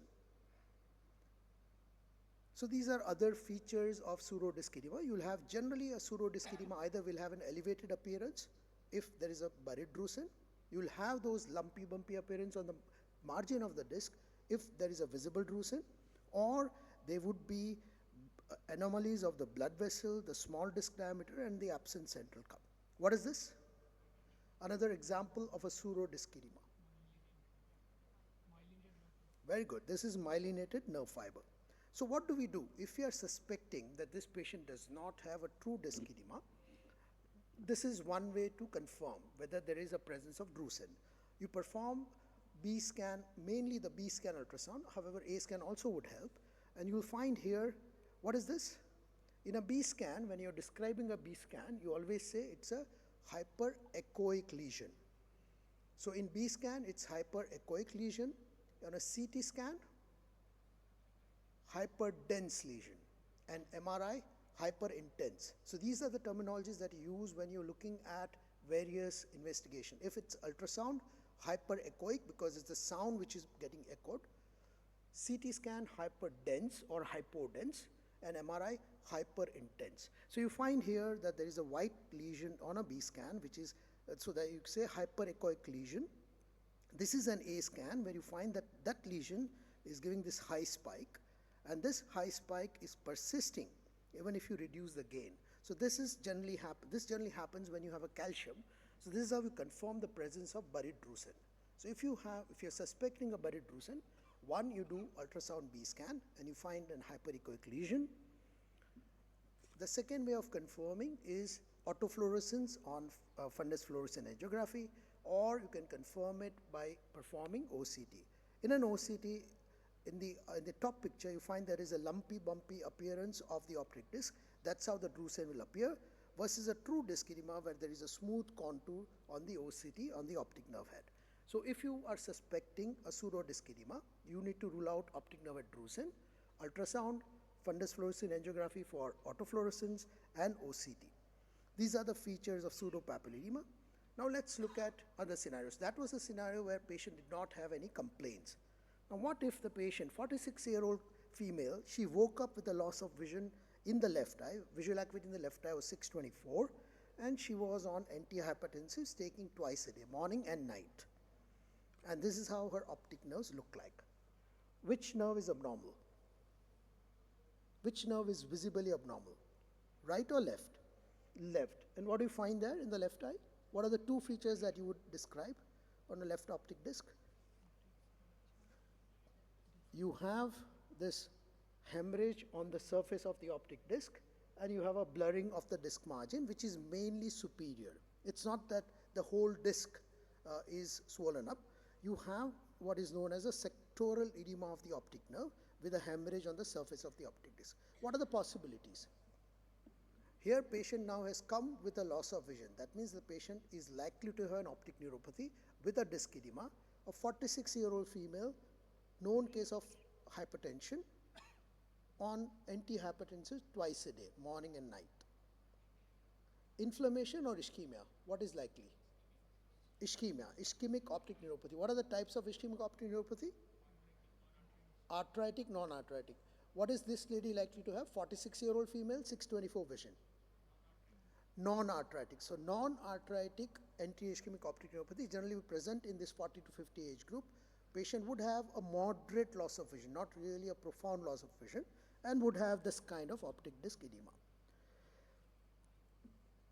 What do you do if you see a patient with NAION? Well, there is no clear treatment. Role of steroid is controversial. You need to, these are the things that now are coming up. You need to ask for sleep apnea, because obstructive sleep apnea is one of the risk factors for NAION. And if patient has sleep apnea, and if you correct it, you probably are saving the other optic nerve. In the male patient, patient should avoid Viagra-like drops. Amiodarone and smoking should be discontinued. One question, can a 46-year-old female have optic neuritis? Would you keep that in diagnosis? The answer is yes. 20 years ago, you would say that very unlikely, but now we know that antibody-mediated optic neuritis can present at any age. Do you know of two antibodies which are generally tested nowadays in patients with optic neuritis? NMO and MOG, especially MOG can present at any age. So this can be even an optic neuritis related to MOG. Very good. Versus 70-year-old female, sudden painful loss of vision, profound visual impairment, and this is how the optic nerves look like. Which eye is abnormal? Left eye. What do you see in the left eye? How would you describe this optic disc?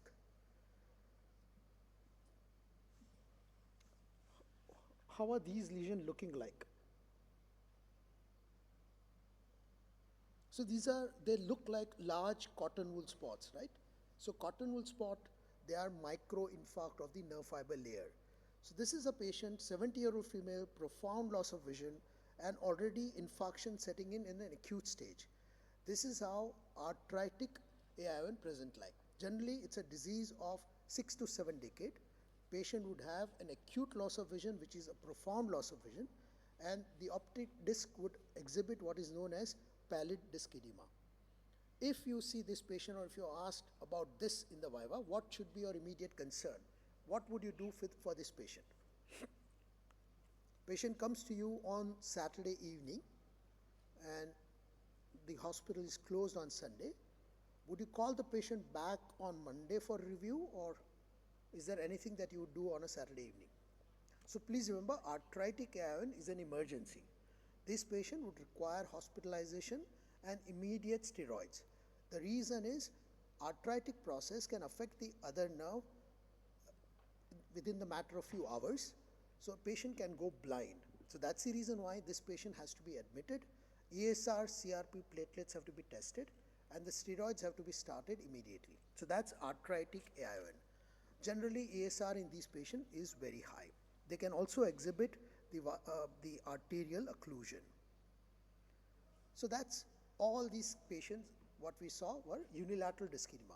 We spoke about unilateral disc edema with no symptoms, which was pseudo disc edema, or unilateral disc edema with loss of vision. We spoke about non-arthritic and arthritic AION.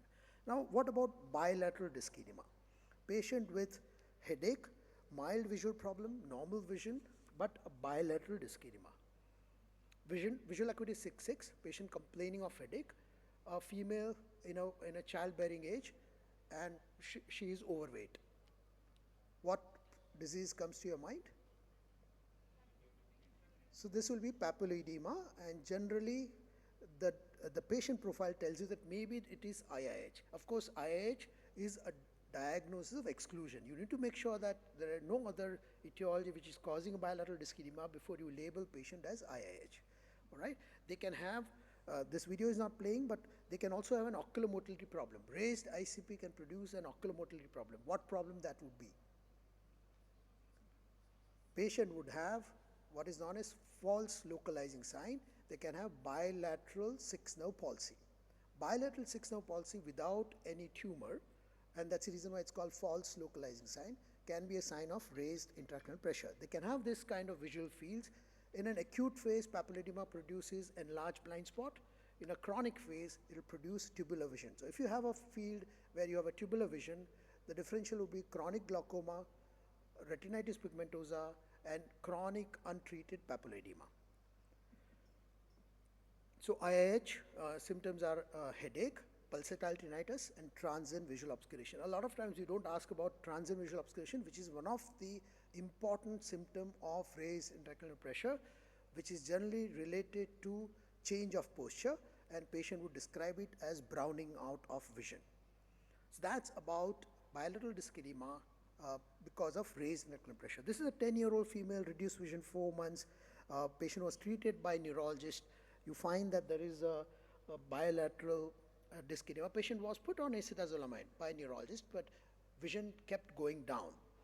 The reason was patient was not examined on slit lamp properly. Patient actually had bilateral vitreous cells, and the vision was going down because of cystoid macular edema. So remember, a disc edema, while it can be neurological, it can also be caused by uveitic entity. This patient had intermediate uveitis. These are some of the pictures of bilateral disc edema. What needs to be remembered is number 8. This is how malignant hypertension will look like. So another differential of bilateral disc edema would be raised blood pressure. And the last cause of a disc edema can be infiltrative optic neuropathy. You see such an angry looking disc with a lot of hemorrhages on the surface of the optic disc can be infiltrative optic neuropathy like leukemia or infection of the optic nerve. So bilateral disc edema, you ask, first question you ask yourself, is it a true disc edema or a pseudo disc edema? If the patient has a vision loss, it can be bilateral optic neuropathy. But if there is no vision loss, then it can be raised intraocular pressure, which can be confirmed by MRI, MRV, and lumbar puncture. And if it's a pseudopapilledema, then you perform the test as we discussed. So the question that you ask yourself, is it just an elevated disc? Is it unilateral or bilateral? Perform optic nerve function test. Is it an optic nerve problem, optic neuropathy? Is it coming from above? Is it coming from the brain or coming from below, which is the eye? We'll quickly look at the pale optic disc as well. Again, a patient who has come to you for routine checkup, and it looks like the disc is pale. One of the things that can help you is the past medical record. If you knew that that disc was not pale some time ago, then you know that that pallor of the optic disc is significant. What do you do? Again, the same thing. Please remember the lens status itself can change the appearance of the optic nerve. Presence of nuclear sclerosis or pseudophakia can change the appearance or the color of the optic nerve. If in doubt, perform OCT.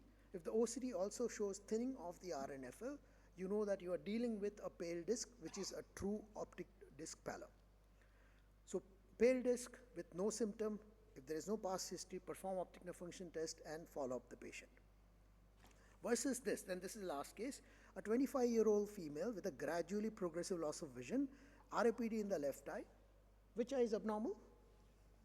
Left eye. How would you describe this optic nerve of the left side? So there is, would you say it's a pale disc or it's a normal disc? Pale disc. Would you be able to tell me a little bit more about this pallor of the left side?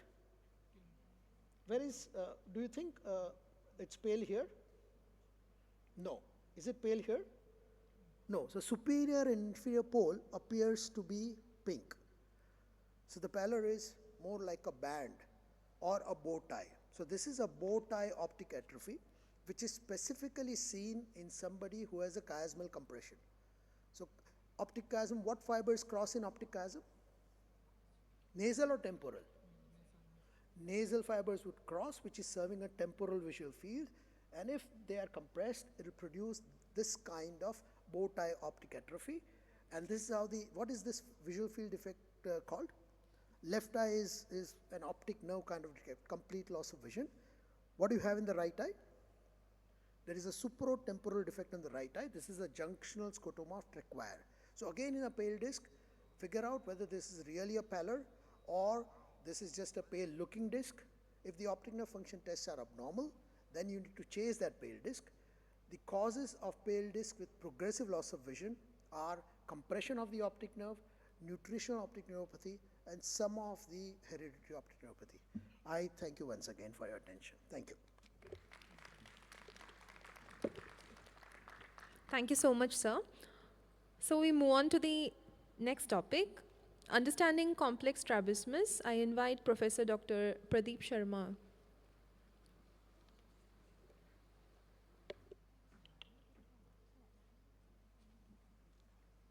Thank you, Farnaz.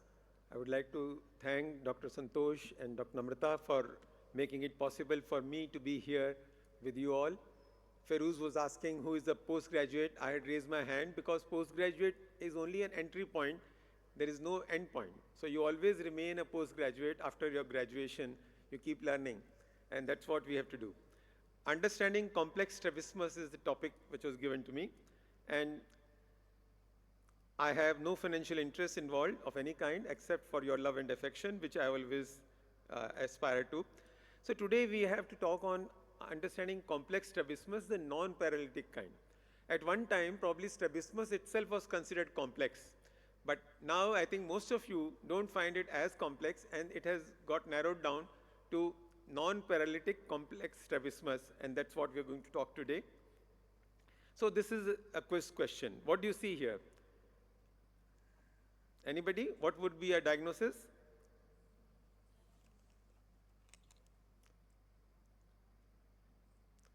So in the PG, I think in the exams, many a times, this may come up. So what do you find? That there is, in the primary position, esotropia. On the abduction of the left eye, you find the limited abduction.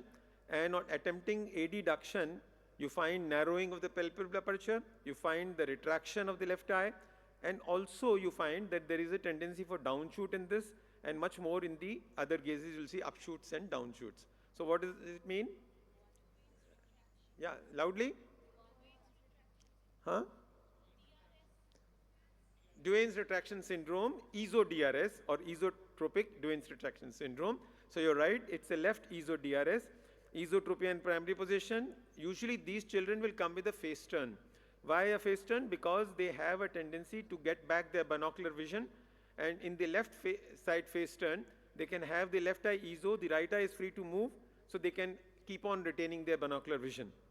So they have a face turn, and you will typically see a marked upshoot, retraction in adduction, and a limited abduction, and also a limited adduction.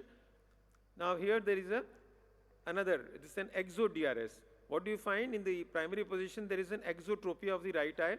Again, a limited abduction, but on attempted adduction, you find a retraction, narrowing, and upshoots and downshoots. Sometimes the exo-DRS are more horrific looking. So this is also a Duane's retraction syndrome, but exotropic kind. Duane's retraction syndrome, for more theory, if you just want to know, it's 1 to 4% of the pool of strabismic patients. And female preponderance is there, about 60%.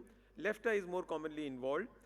And 71% the DRS may have associated refractive error. So they may have amblyopia, not necessarily because of strabismus, but because of associated refractive error. The most common type is ESO-Duane's, and the next is exo-Duane's. And the reason behind Duane's retraction syndrome nerve, we know, is a nerve problem. It's the problem in the development of the sixth nerve. So nowadays we call this as a group of cranial disinnervation disorder, a congenital cranial disinnervation disorder, or a CCDD. Okay? And CCDD always has a primary disinnervation. In this case, it's a sixth nerve problem. And the secondary disinnervation is the abnormal paradoxic innervation which is happening. So when does this problem happen? Usually it is happening in the first trimester of our birth. And this is, if you want to go into more detail, Huber has described type 1, type 2, type 3 on the basis of innervation. So if you find that the abduction, there is no innervation coming to the lateral rectus, but on adduction, you find the lateral rectus gets innervation. It's like if you're sharing a room with your PG and that other guy doesn't study when he has to study, and when you want to study, he interferes. So that is a paradoxic innervation. Doesn't want you also to work, and himself he doesn't study. So that is a kind of paradoxic innervation which explains Duane's retraction syndrome. A type 2 is one in which you'll find that there is some abduction is there because there is an innervation coming on the sixth nerve. So this is the kind, the boy who studies himself, but when it's your turn to study, he doesn't let you study. So this is another kind of problem. And there are third kind in which it's always interfering. The type 3 in which both innervation, abduction, adduction are affected. There are some associated syndromes which you should be aware, like Golden Heart syndrome, the Klippel-Feil, the Wilder-Wang syndrome, Holt-Oram, Okihiro, and IVIC syndrome. So these are associated problems. What is happening in embryogenesis, in 4 to 8 weeks of embryogenesis, we have found that this problem is happening. Some common culprits are the thalidomide and misoprostol. The problem is with the higher estrogen level and inflammation during this period of development. It's a thromboembolic problem which is happening, and that is the reason why it is affecting more commonly females and the left side. So if we can control the problems of thrombogenic influences such as malnutrition, dehydration, alcohol intake during pregnancy, infections, trauma, ionizing radiations, or some of these conditions, we may prevent Duane's retraction syndrome. So remember, DRS is a condition in which there is paradoxic innervation of the muscles, and the lateral rectus is getting a paradoxic innervation during adduction. How do you manage this? First of all, see whether it's an ESO, EXO, or ortho. If it is ortho, many a times you may just keep it till the time you get a person whom you can send him that, okay, now you handle this case. So otherwise, ESO and EXO may be required to be managed because of the deviation which is manifest. How significant is the co-contraction is what you'll see. How this will be seen by the upshoots and downshoots. A retraction will always be there because it's a co-contraction is there. But the upshoots and downshoots are there if there is a severe co-contraction. Then thirdly, you see how much is the normal LR activity. And fourth point, look for force reduction test, whether the FDT is positive for both the MR and LR or only for the MR. And accordingly, you will tackle them. So for example, now this case is ESO-DRS. FDT is free for MR. There is a minimal co-contraction. We have just done by improving the abduction by a superior rectus transposition. That's it, and that case is fine. Another situation, FDT is positive. So here you have to do an MR recession. But mind you, in DRS cases, whenever you do an MR recession, it should be minimal as required for the FDT. If you do little more, you are in trouble. So this is 4 millimeters of recession of MR, and you are fine. In extra MR recession, because of co-contraction, will lead to a iatrogenic synergistic divergence syndrome. Okay? Like this picture you see here, the next day the person has a exo, a deviation from ESO deviation on the pre-op position. So here you will have to then tackle the lateral rectus. So in ESO-DRS, if there is a severe co-contraction, always remember that both MR and LR have to be recessed. No resection, only recession of both MR and LR, but here you have to counter them so that the retraction is corrected as well as you do not get a synergistic divergence. And the LR is also a Y-split. So this is what is the take-home for an ESO-DRS. There is a planning algorithm. If you are interested in more details, you can go and read in the IGO 2019. How do you manage the EXO-DRS? So here the LR is to be recessed or it has to be taken away altogether. This will depend on whether you have an abduction or not. If there is some abduction, you want to conserve the lateral rectus. If there is no abduction at all, you can sacrifice the lateral rectus altogether by doing a periosteal fixation of LR or doing a very supramaximal recession. But if there is an abduction, you want to only limit. It's like a corrigible convict. You can penalize it and with the Y-split and leave it still there. So in this case, for example, an LR recession of 12 millimeters with 21 millimeter Y-split has been done, and you find the EXO-DRS in the left eye gets corrected. There is abduction which is again conserved because you haven't sacrificed the lateral rectus fully, and this on adduction he is much better, what you see here. But on the other hand, if you find there is a very strong co-contraction, you will have to do a large recession of the lateral rectus, or you might do a supramaximal recession. So again, for details, you can go in for the IGO talk. This periosteal fixation when we are doing, you may improve the abduction by doing some transposition procedures like a partial VRT or nowadays the Nishida's procedure. For example, in this case, you see the Duane's retraction syndrome, the movements are there because we have been able to manage the improvement of abduction. Exo-DRS left here, and you have done a recession of the lateral rectus with Y-split and a modified Nishida procedure. Ortho have a problem. The challenge here is to retain the ortho in the primary position and still correct the problem which is happening in the adduction. So this is how do we manage? We will have to ensure that the ESO or exo, both forces have to be balanced. So you have to do a controlled, again, recession of both medial and lateral rectus in the same eye. No resections. But here it will be a balanced one, so medial rectus may be on an adjustable suture so that you can ensure the ortho position in the primary position and weaken the paradoxic innervation of the lateral rectus. So to conclude the DRS talk, you have these take-home points that you will always keep in mind, and never do an SRT, IRT or VRT unless you have taken care of the paradoxic innervation or the co-contraction. Now this is another quiz. Now what do you find here? What is there in this case? Anybody shout? What do you find in the left eye, in the right eye in looking in levo elevation? The eye doesn't move up. There is lack of elevation of the right eye in levo elevation. But on dextro elevation, it's moving good. And in the straight up gaze, what do you find? There is a little divergence coming in. So the diagnosis here would be a Brown syndrome. And clinically, when they present, these children come with a chin up position. Why? Because they have a problem in maintaining the eyes straight or in looking up. But down gazes are usually okay. And so they may be having a chin up position. So Brown syndrome, these are the features, 3 key features you have to remember as a PG. Limited elevation in adduction, normal elevation in abduction, and a divergence in upgaze, or like a Y pattern in upgaze. If you have these 3 points, you will always have a Brown syndrome. Keep it in mind. And in addition, look for if there is an associated superior oblique overaction. Then it becomes a Brown plus. If you look into the fundus, you might see an intorsion in this. So this is a Brown syndrome right eye, post-op, after the same case which you saw earlier.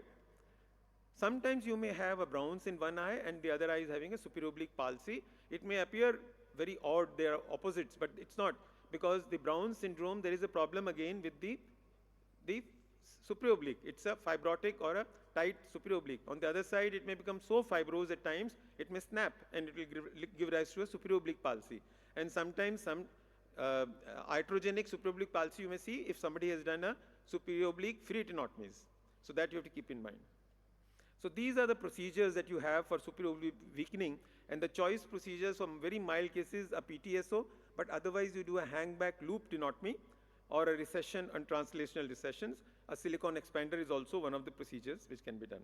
Now here I show you a case of iatrogenic superior oblique tenotomy done, which I would say never do in cases. You never do free tenotomies or myectomies of inferior oblique in obliques. So this is a right Brown plus in which superior oblique overaction is there, and after the surgery you'll find after the hangback recession, the adduction, the elevation is good, and of course the elevation was good in abduction. Now what is this? This is a Mobius syndrome, another complex problem which we deal with. Children with these eyes have ESO deviations in both the eyes many a times, and also what you should look for is the 7th nerve. So there is a facial paresis in one side. So as you see, if he's closing the eyes, he cannot close the eyes fully. The smile is half.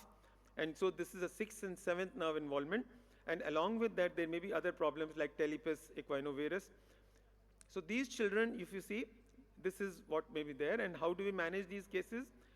We will have to do a FDT of the MR and recess it equitably to correct that ESO deviation in primary position. There may be also bifid tongue, like in the lower part of the picture. Again, what is happening, if you see the problem, is a 6th nerve abnormal development, and here there is a fibrosis which has happened, which has created this problem. Now we come to the 3rd nerve which can create problems, In third nerve, what we have is a congenital fibrosis of extraocular muscles, the CFEOM, and these children will typically have a perverted convergence on attempted up gaze. So the key feature to take home is ask them to look up, and if you find the eyes are converging, you will have a perverted convergence, means most likely it's a CFEOM or congenital fibrosis of extraocular muscles. Don't confuse by the terms CPEO. Many times the PGs get confused. A CPEO is a totally different thing. It's a chronic progressive external ophthalmoplegia, nothing to do with this. This is a CFEOM. And here the problem is development of third nerve embryogenically, and there are other problems which are happening. And this is again, you can take a picture of this. There are different types of CFUMs. CFUM type 1 phenotype 2.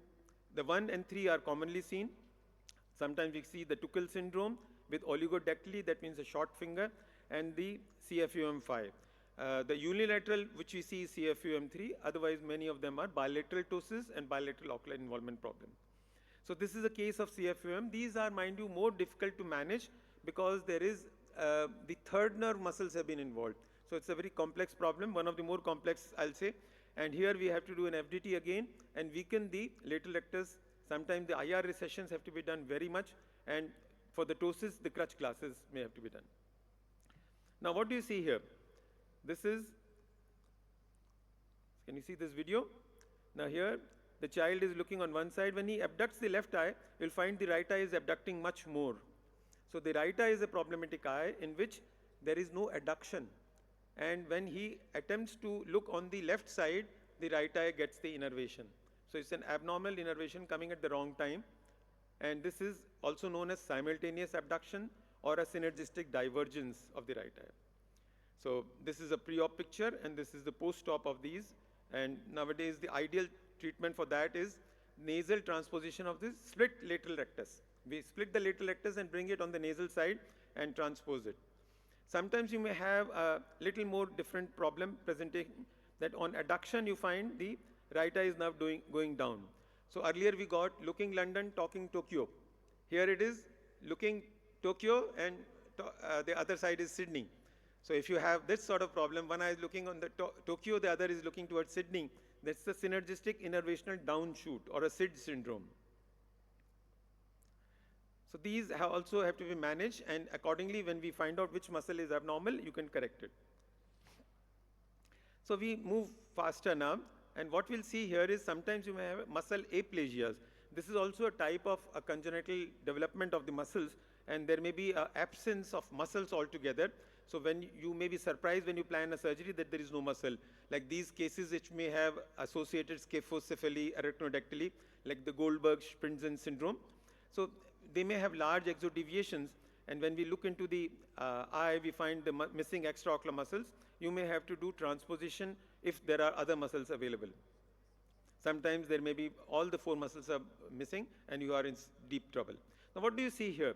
This is a bilateral, eyes are in the exo. It's like what you call a wall-eyed binocular internuclear ophthalmoplegia, a Webino syndrome. So these children have problem with adduction and they have both eyes fixed in abduction. The strabismus fixus divergence or a Webino syndrome. What is unilateral INOs? The internuclear ophthalmoplegias, like in this left eye, you find the adduction is limited in the left eye, but convergence is retained. So in exam, when you get a case of adduction limitation, always look for convergence.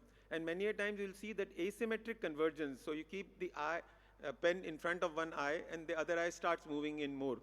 So the convergence is there of the eye which is having a missing adduction.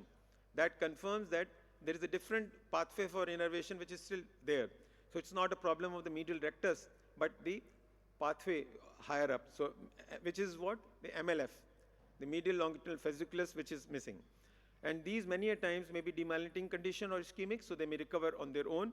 So you just need to give time. So this is the same case which is recovered, adduction has improved, and convergence of course was normal.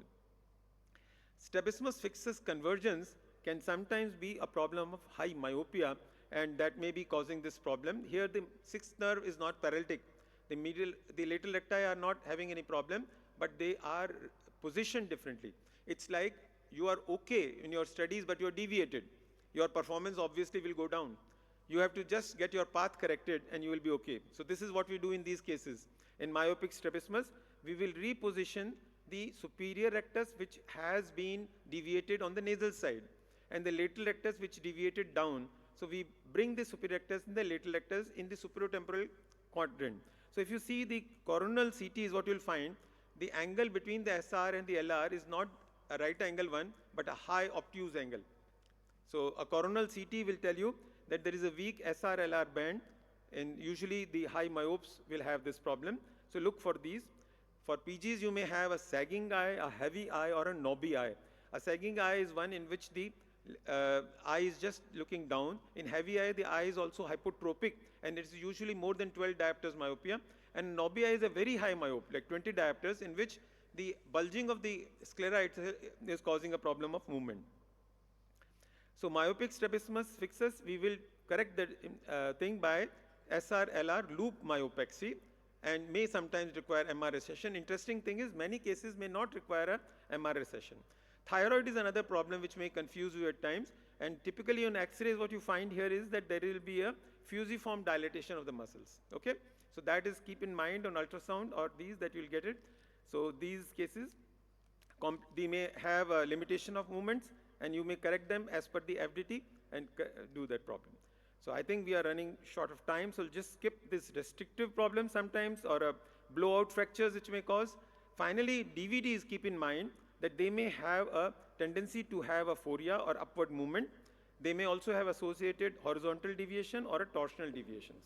So these can be checked by Spielmann occluder. You'll find that the left eye is going up, and when you have a filter in front of the other eye, you'll find that the eye self-corrects. It's because of a light-dependent change. These cases can be corrected. If you have an inferior oblique overaction, you do a anteropositioning of the inferior oblique. But if there is no inferior oblique overaction, we may do either a superior rectus recession or an inferior rectus plication. And finally, the skew deviations, which is another aspect of the eye movements which are affected because of a vestibular ocular reflex going wrong. And here you may find that these cases, there may be a pathologic OTR or ocular totalic reflex.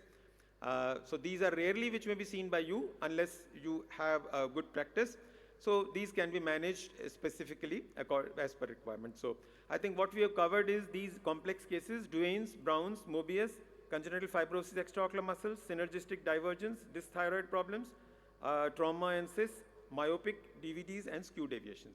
Thank you all for your patient listening. Thank you so much, sir, for the wonderful lecture. Sir's book is the Bible for all the postgraduates for pediatric ophthalmology and strabismus. So we move on to the next talk. I invite Dr. Rohit Saxena to deliver his lecture on recent concepts in childhood myopia. The stage is all yours, sir. So, hello, and I hope I'm audible. Coming as the last speaker in the wake of stalwarts like Rashmin and Sir, I generally like to walk around the audience because, you know, post-lunch, late afternoon, you have to sometimes wake up the audience also. Otherwise, you know, everybody's just waiting. When is it polite for me to leave?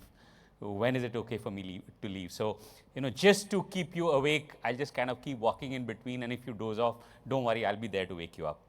So I'll be talking about something which is now unfortunately becoming a very major cause for concern. And actually, when you talk to anybody in public health and you say that at least the problem is 10% of the general population of this particular age group, there's no doubt that it's an epidemic. But unfortunately, it was not thought so much for quite a bit of time, at least not in India. So the question is, why are we discussing it today? And in fact, why have we talking about this for quite some time? So the importance is that according to one estimation, 50% of the world's population is going to be myopic by 2050. And some time back, we used to think that this is not a problem in India. And unfortunately, we are seeing that while currently it is not reaching those epidemic proportions that we can see in East Asia, particularly the eastern part with China, coastal China, Taiwan, Hong Kong, Japan, Singapore, we are still pretty much on way to get there with that problem. So we have seen in a meta-analysis of almost 40 years of any published literature from India, we've seen that the rate is progressively and rapidly increasing, and the misconception that this is not really a problem for rural India, we are realizing that in fact the rural India problem is rising at a much faster rate than the urban, probably because of a low base to start off with. So we had 2 or 3% myopia in children in rural areas. Now it's rising up to almost 6%. So it's kind of doubling in the last decade. So it's becoming a major problem, including India, and a whole lot of, and this was, some time back, I used to, as strabismus and neuro-ophthalmologist, when they used to ask me that, write in your slide that you do not have any financial interest, and I used to always jokingly say, unfortunately, I don't have any commercial interest in anything that I do for my patients. But unfortunately, now a lot of commercial interest has come into the management of myopia, childhood myopia, and well, it may be lucrative, to say the least, one of the things to pursue this subspecialty, something I was never able to say earlier. So when should we intervene? What is our concern, and when should we consider or make it important that I need to do something about a child who comes to me with myopia? The decision is based on risk factors. Among the risk factors are baseline refractive error, how much myopia the child has, what is the age of onset. So we know that younger children, more rapid, more worse, and more difficult to manage. Age of onset, I mentioned. Parental refractive error, that's something we cannot change, but it's a very, very major risk factor. So parents who are myopic, if both parents are myopic, it's 3 times more likely that the child is going to be progressive myope and is going to have serious problems in the long term unless we do something about it. The visual environment. Over the last 40 years, myopic prevalence in the East Asian area has increased from 20%, give or take a bit, and I'm talking about these China, Taiwan, that area, to almost 80 to 90%. So 80 to 90% of children between 5 to 15 years sitting in a class would be wearing glasses. So we know that the genetic profile has obviously not changed.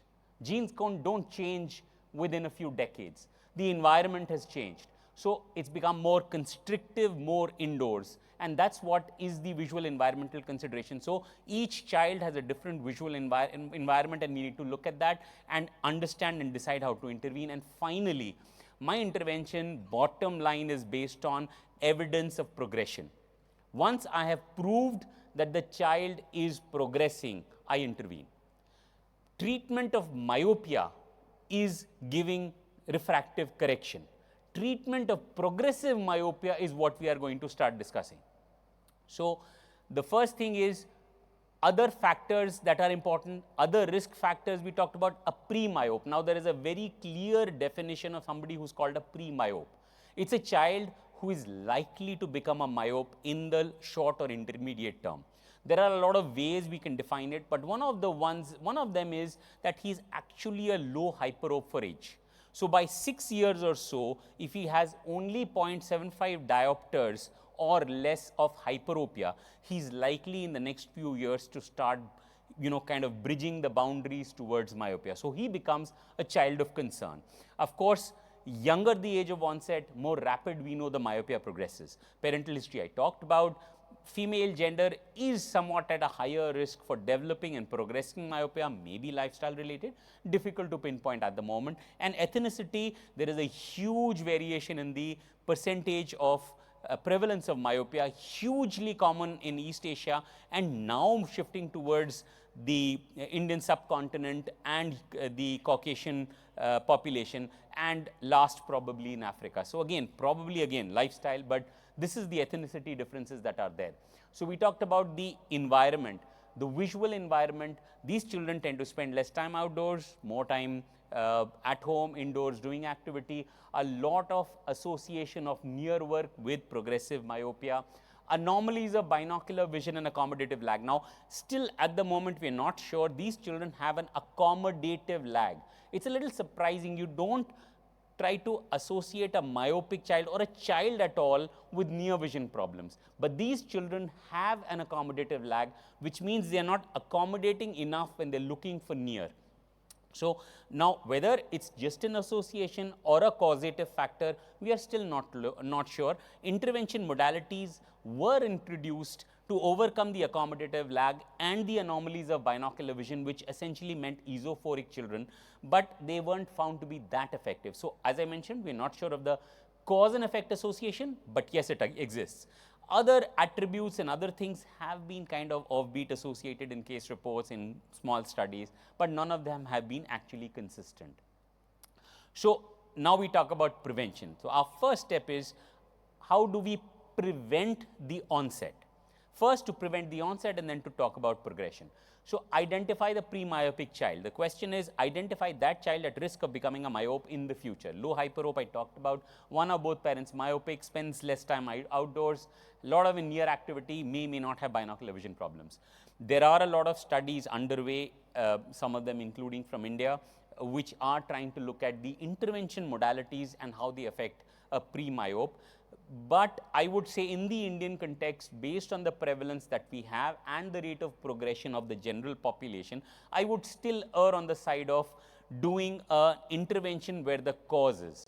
Increase awareness among parents, risk factor modulation. We know about the APOS AIO2020 rule, essentially asking children, asking everybody to take a break after 20 minutes for after 20 minutes of near work for 20 seconds, look 20 feet in the distance. So essentially give your eyes a rest. And of course, increase activity, outdoor activity, so that he spends more time outdoors. We'll discuss how it impacts. And of course, as I mentioned, there are interventional modalities that have been tried. Obviously, they are going to be moderately effective, but well, that's between you and your patient what you want to do. So the more important thing is patient and parent communication, refraction, give appropriate glasses. Some people do tend to give under-corrected glasses. I don't understand the reason behind it. If a child comes to you, you have a shoe shop and a child comes to you, he has a 6-size shoe. You're not going to tell the parents that, a child of 3-year-old does not require a 6-size shoe. He requires a 3-size shoe, and we give him a 3-size shoe and try to put him and make him wear a 3-size shoe. No, you're going to give him the shoe that he wants. Similarly, give him the glasses he needs. The delay you give, the more time you wait, his visual development is poorer. When you prescribe single vision glasses, your aim is vision, first and foremost. So his vision should develop the first. So there is no role of undercorrection. Do never undercorrect. And of course, if he comes to you first time and has been wearing glasses, you can check the previous glasses to confirm progression and may think of intervention, or else you may follow up, is something which I would do. The other interventions is axial length measurement. It is now becoming mandatory if you are treating a child with progressive myopia and you want to intervene, you must do axial length measurements. It's important because finally the aim of intervening in progressive myope is to prevent axial elongation. Refractive error change is a corollary of the axial elongation, but it is affected by other factors also, as we know, including anti-resegment. So it's important for us to follow up with the same axial length method again and again. Assess binocular vision problems, if at all, try and manage them.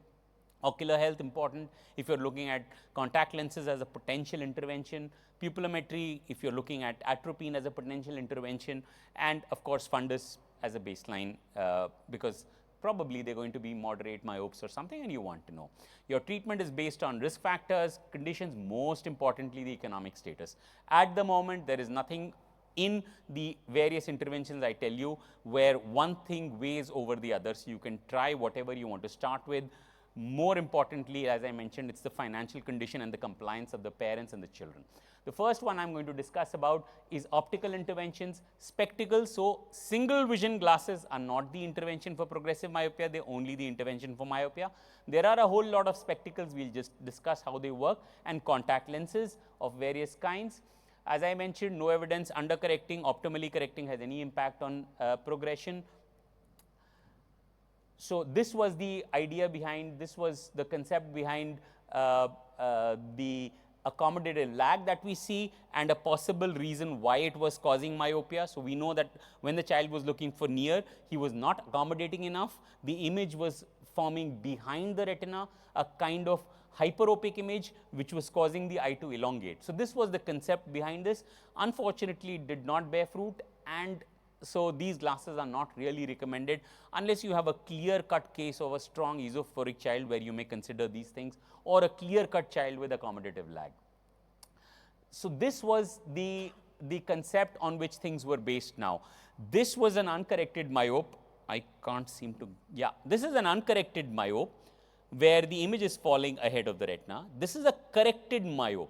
Now traditional glasses are going to create the image which is going to fall behind the retina, again a hyperopic defocus, which was thought to be, or is thought to be, responsible for progressive axial elongation and therefore the cause of progressive myopia in these children.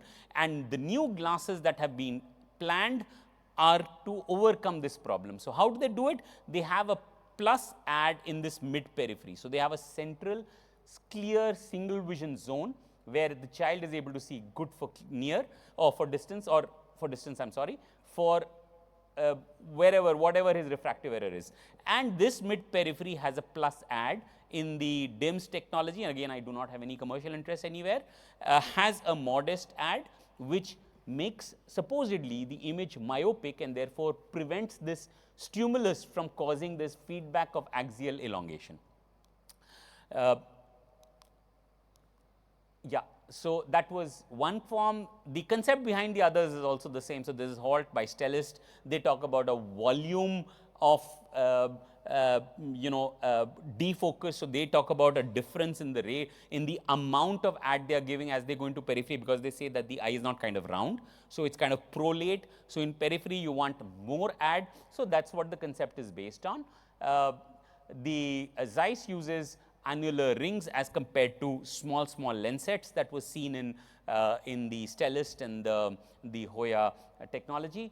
These are rings, but again work by the same way. So this is the basic principle of these glasses. There is another new concept that is coming up, which we are still to see whether how true it is, or how much impact it has on the progression, is the dot technology, which is basically saying that it's more to do with the high contrast that is falling on the retina. So according to that concept, there are zones, or adjacent cones have hugely different contrast. You have black and white text. So hugely different contrast is the stimulus for myopia progression, and it works by creating glasses, as you can see, that tend to reduce this contrast. So this is the normal contrast and this is the reduced contrast between cones, and this is the concept behind this dot technology, which, as I mentioned, is a relatively new concept on the block, and we are still awaiting results to confirm whether it is true or not. The other ones, in fact, unfortunately in India, the soft multifocal contact lenses are not so popular. They were in fact the first FDA intervention approved for childhood myopia. As I mentioned, it's not so popular possibly because our children are not so compliant, or we as ophthalmologists are not so comfortable giving contact lenses to young children. Similarly, orthokeratology, another concept, it's been around for very long as a treatment for refractive error. So you wear these lenses overnight, and the next morning, lo behold, you don't need to wear your glasses, and you're okay till about 6 to 8 hours by the time you're back home, and you can put on your regular glasses. So you don't need refractive correction in the daytime. So this is how orthokeratology, so it's kind of reshaping the cornea. Over time, these studies also showed that not only is it useful as a treatment for refractive error, it is also useful to prevent progression of myopia, and now it has been recommended, although not FDA approved, as an intervention to control progressive myopia. Again, contact lenses, overnight wear, risk of keratitis, risk of infections, injuries in small children, it's not caught up so much, although it has, of course, in a small age group which are conscious, which want refractive correction in the growing years, young teens, progressive myopia, they may be a good option, and they are slowly picking up. So we need to see how good they do. Modest effect as compared to the others, but this is the option. I'll come to the most important that we have talked about, but this is something I think you know now, the amount of atropine that is being marketed and used. I think it is now going to overtake even artificial tears soon. So atropine is the most accepted intervention. You have others which are still in the realm of evaluation. So perinzepine, 7-methylxanthine in small studies have shown to be effective, although we still are awaiting larger results. and of course, I'll come to lifestyle modification. Atropine low dose 0.01 approved in the country for quite some time now. We have a lot of studies from India now showing its effectivity.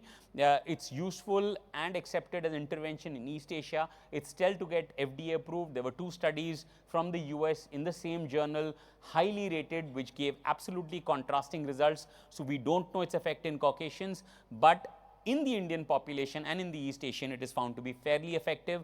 Another study, LAMP, has actually talked about 0.05 being the more optimal concentration, but we know atropine works. You need to find out what is the best concentration for each race probably, and it's going to get more and more as time goes by. So we'll learn more, we'll get the optimal concentration for each race, and probably we're going to be, it's going to get more understanding how it works. But still, till date, we don't know how it works.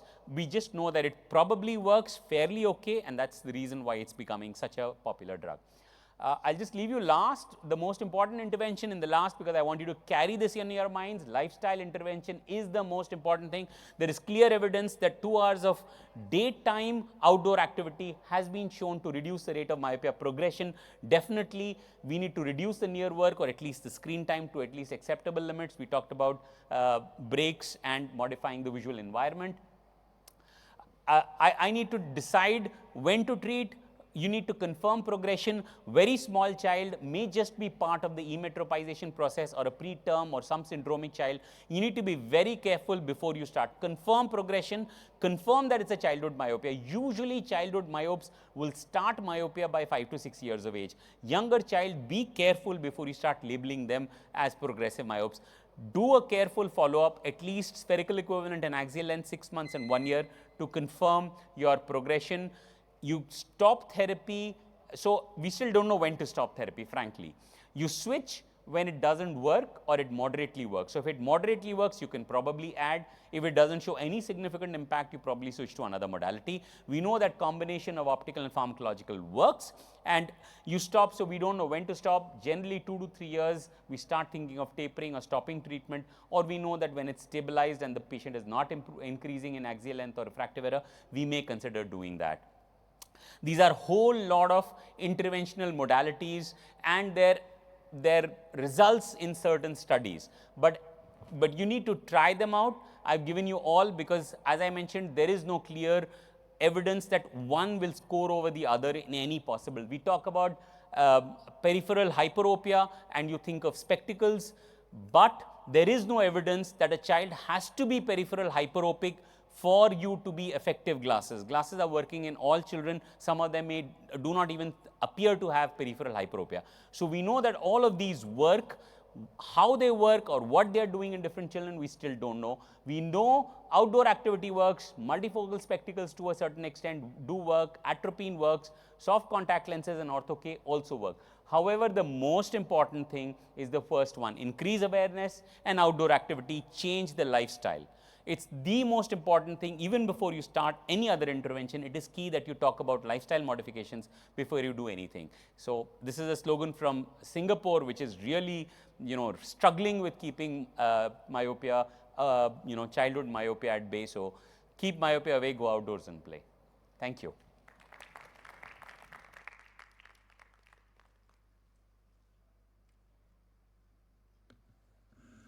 So if there are any questions from the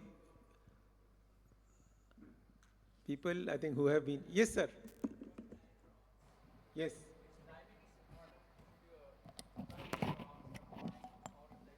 So we prefer to put it in the night time, Dr. Rohit might tell you, because the effect of the dilatation, although 0.01 doesn't have much of dilatation in children, but if you put the drop, you will have a dilatation. So sometimes we have come across parents trying to put the drop in order to test how the child will feel, and they come back and think that they have a dilatation and accommodation lag. So it's better to put in the night time before sleep. Easy to remember also, children going to school in the morning. There have been some reports which have talked about probably better efficacy in the morning, but they are not consistent and there is no clear evidence that any time scores over the other. So that is why we still prefer, because we feel compliance is going to be better at night. Another thing that we find is that the incidence of any trivial side effects are much less. Not many of the patients come and complain of defective vision or dilatation or glare or something. It doesn't happen.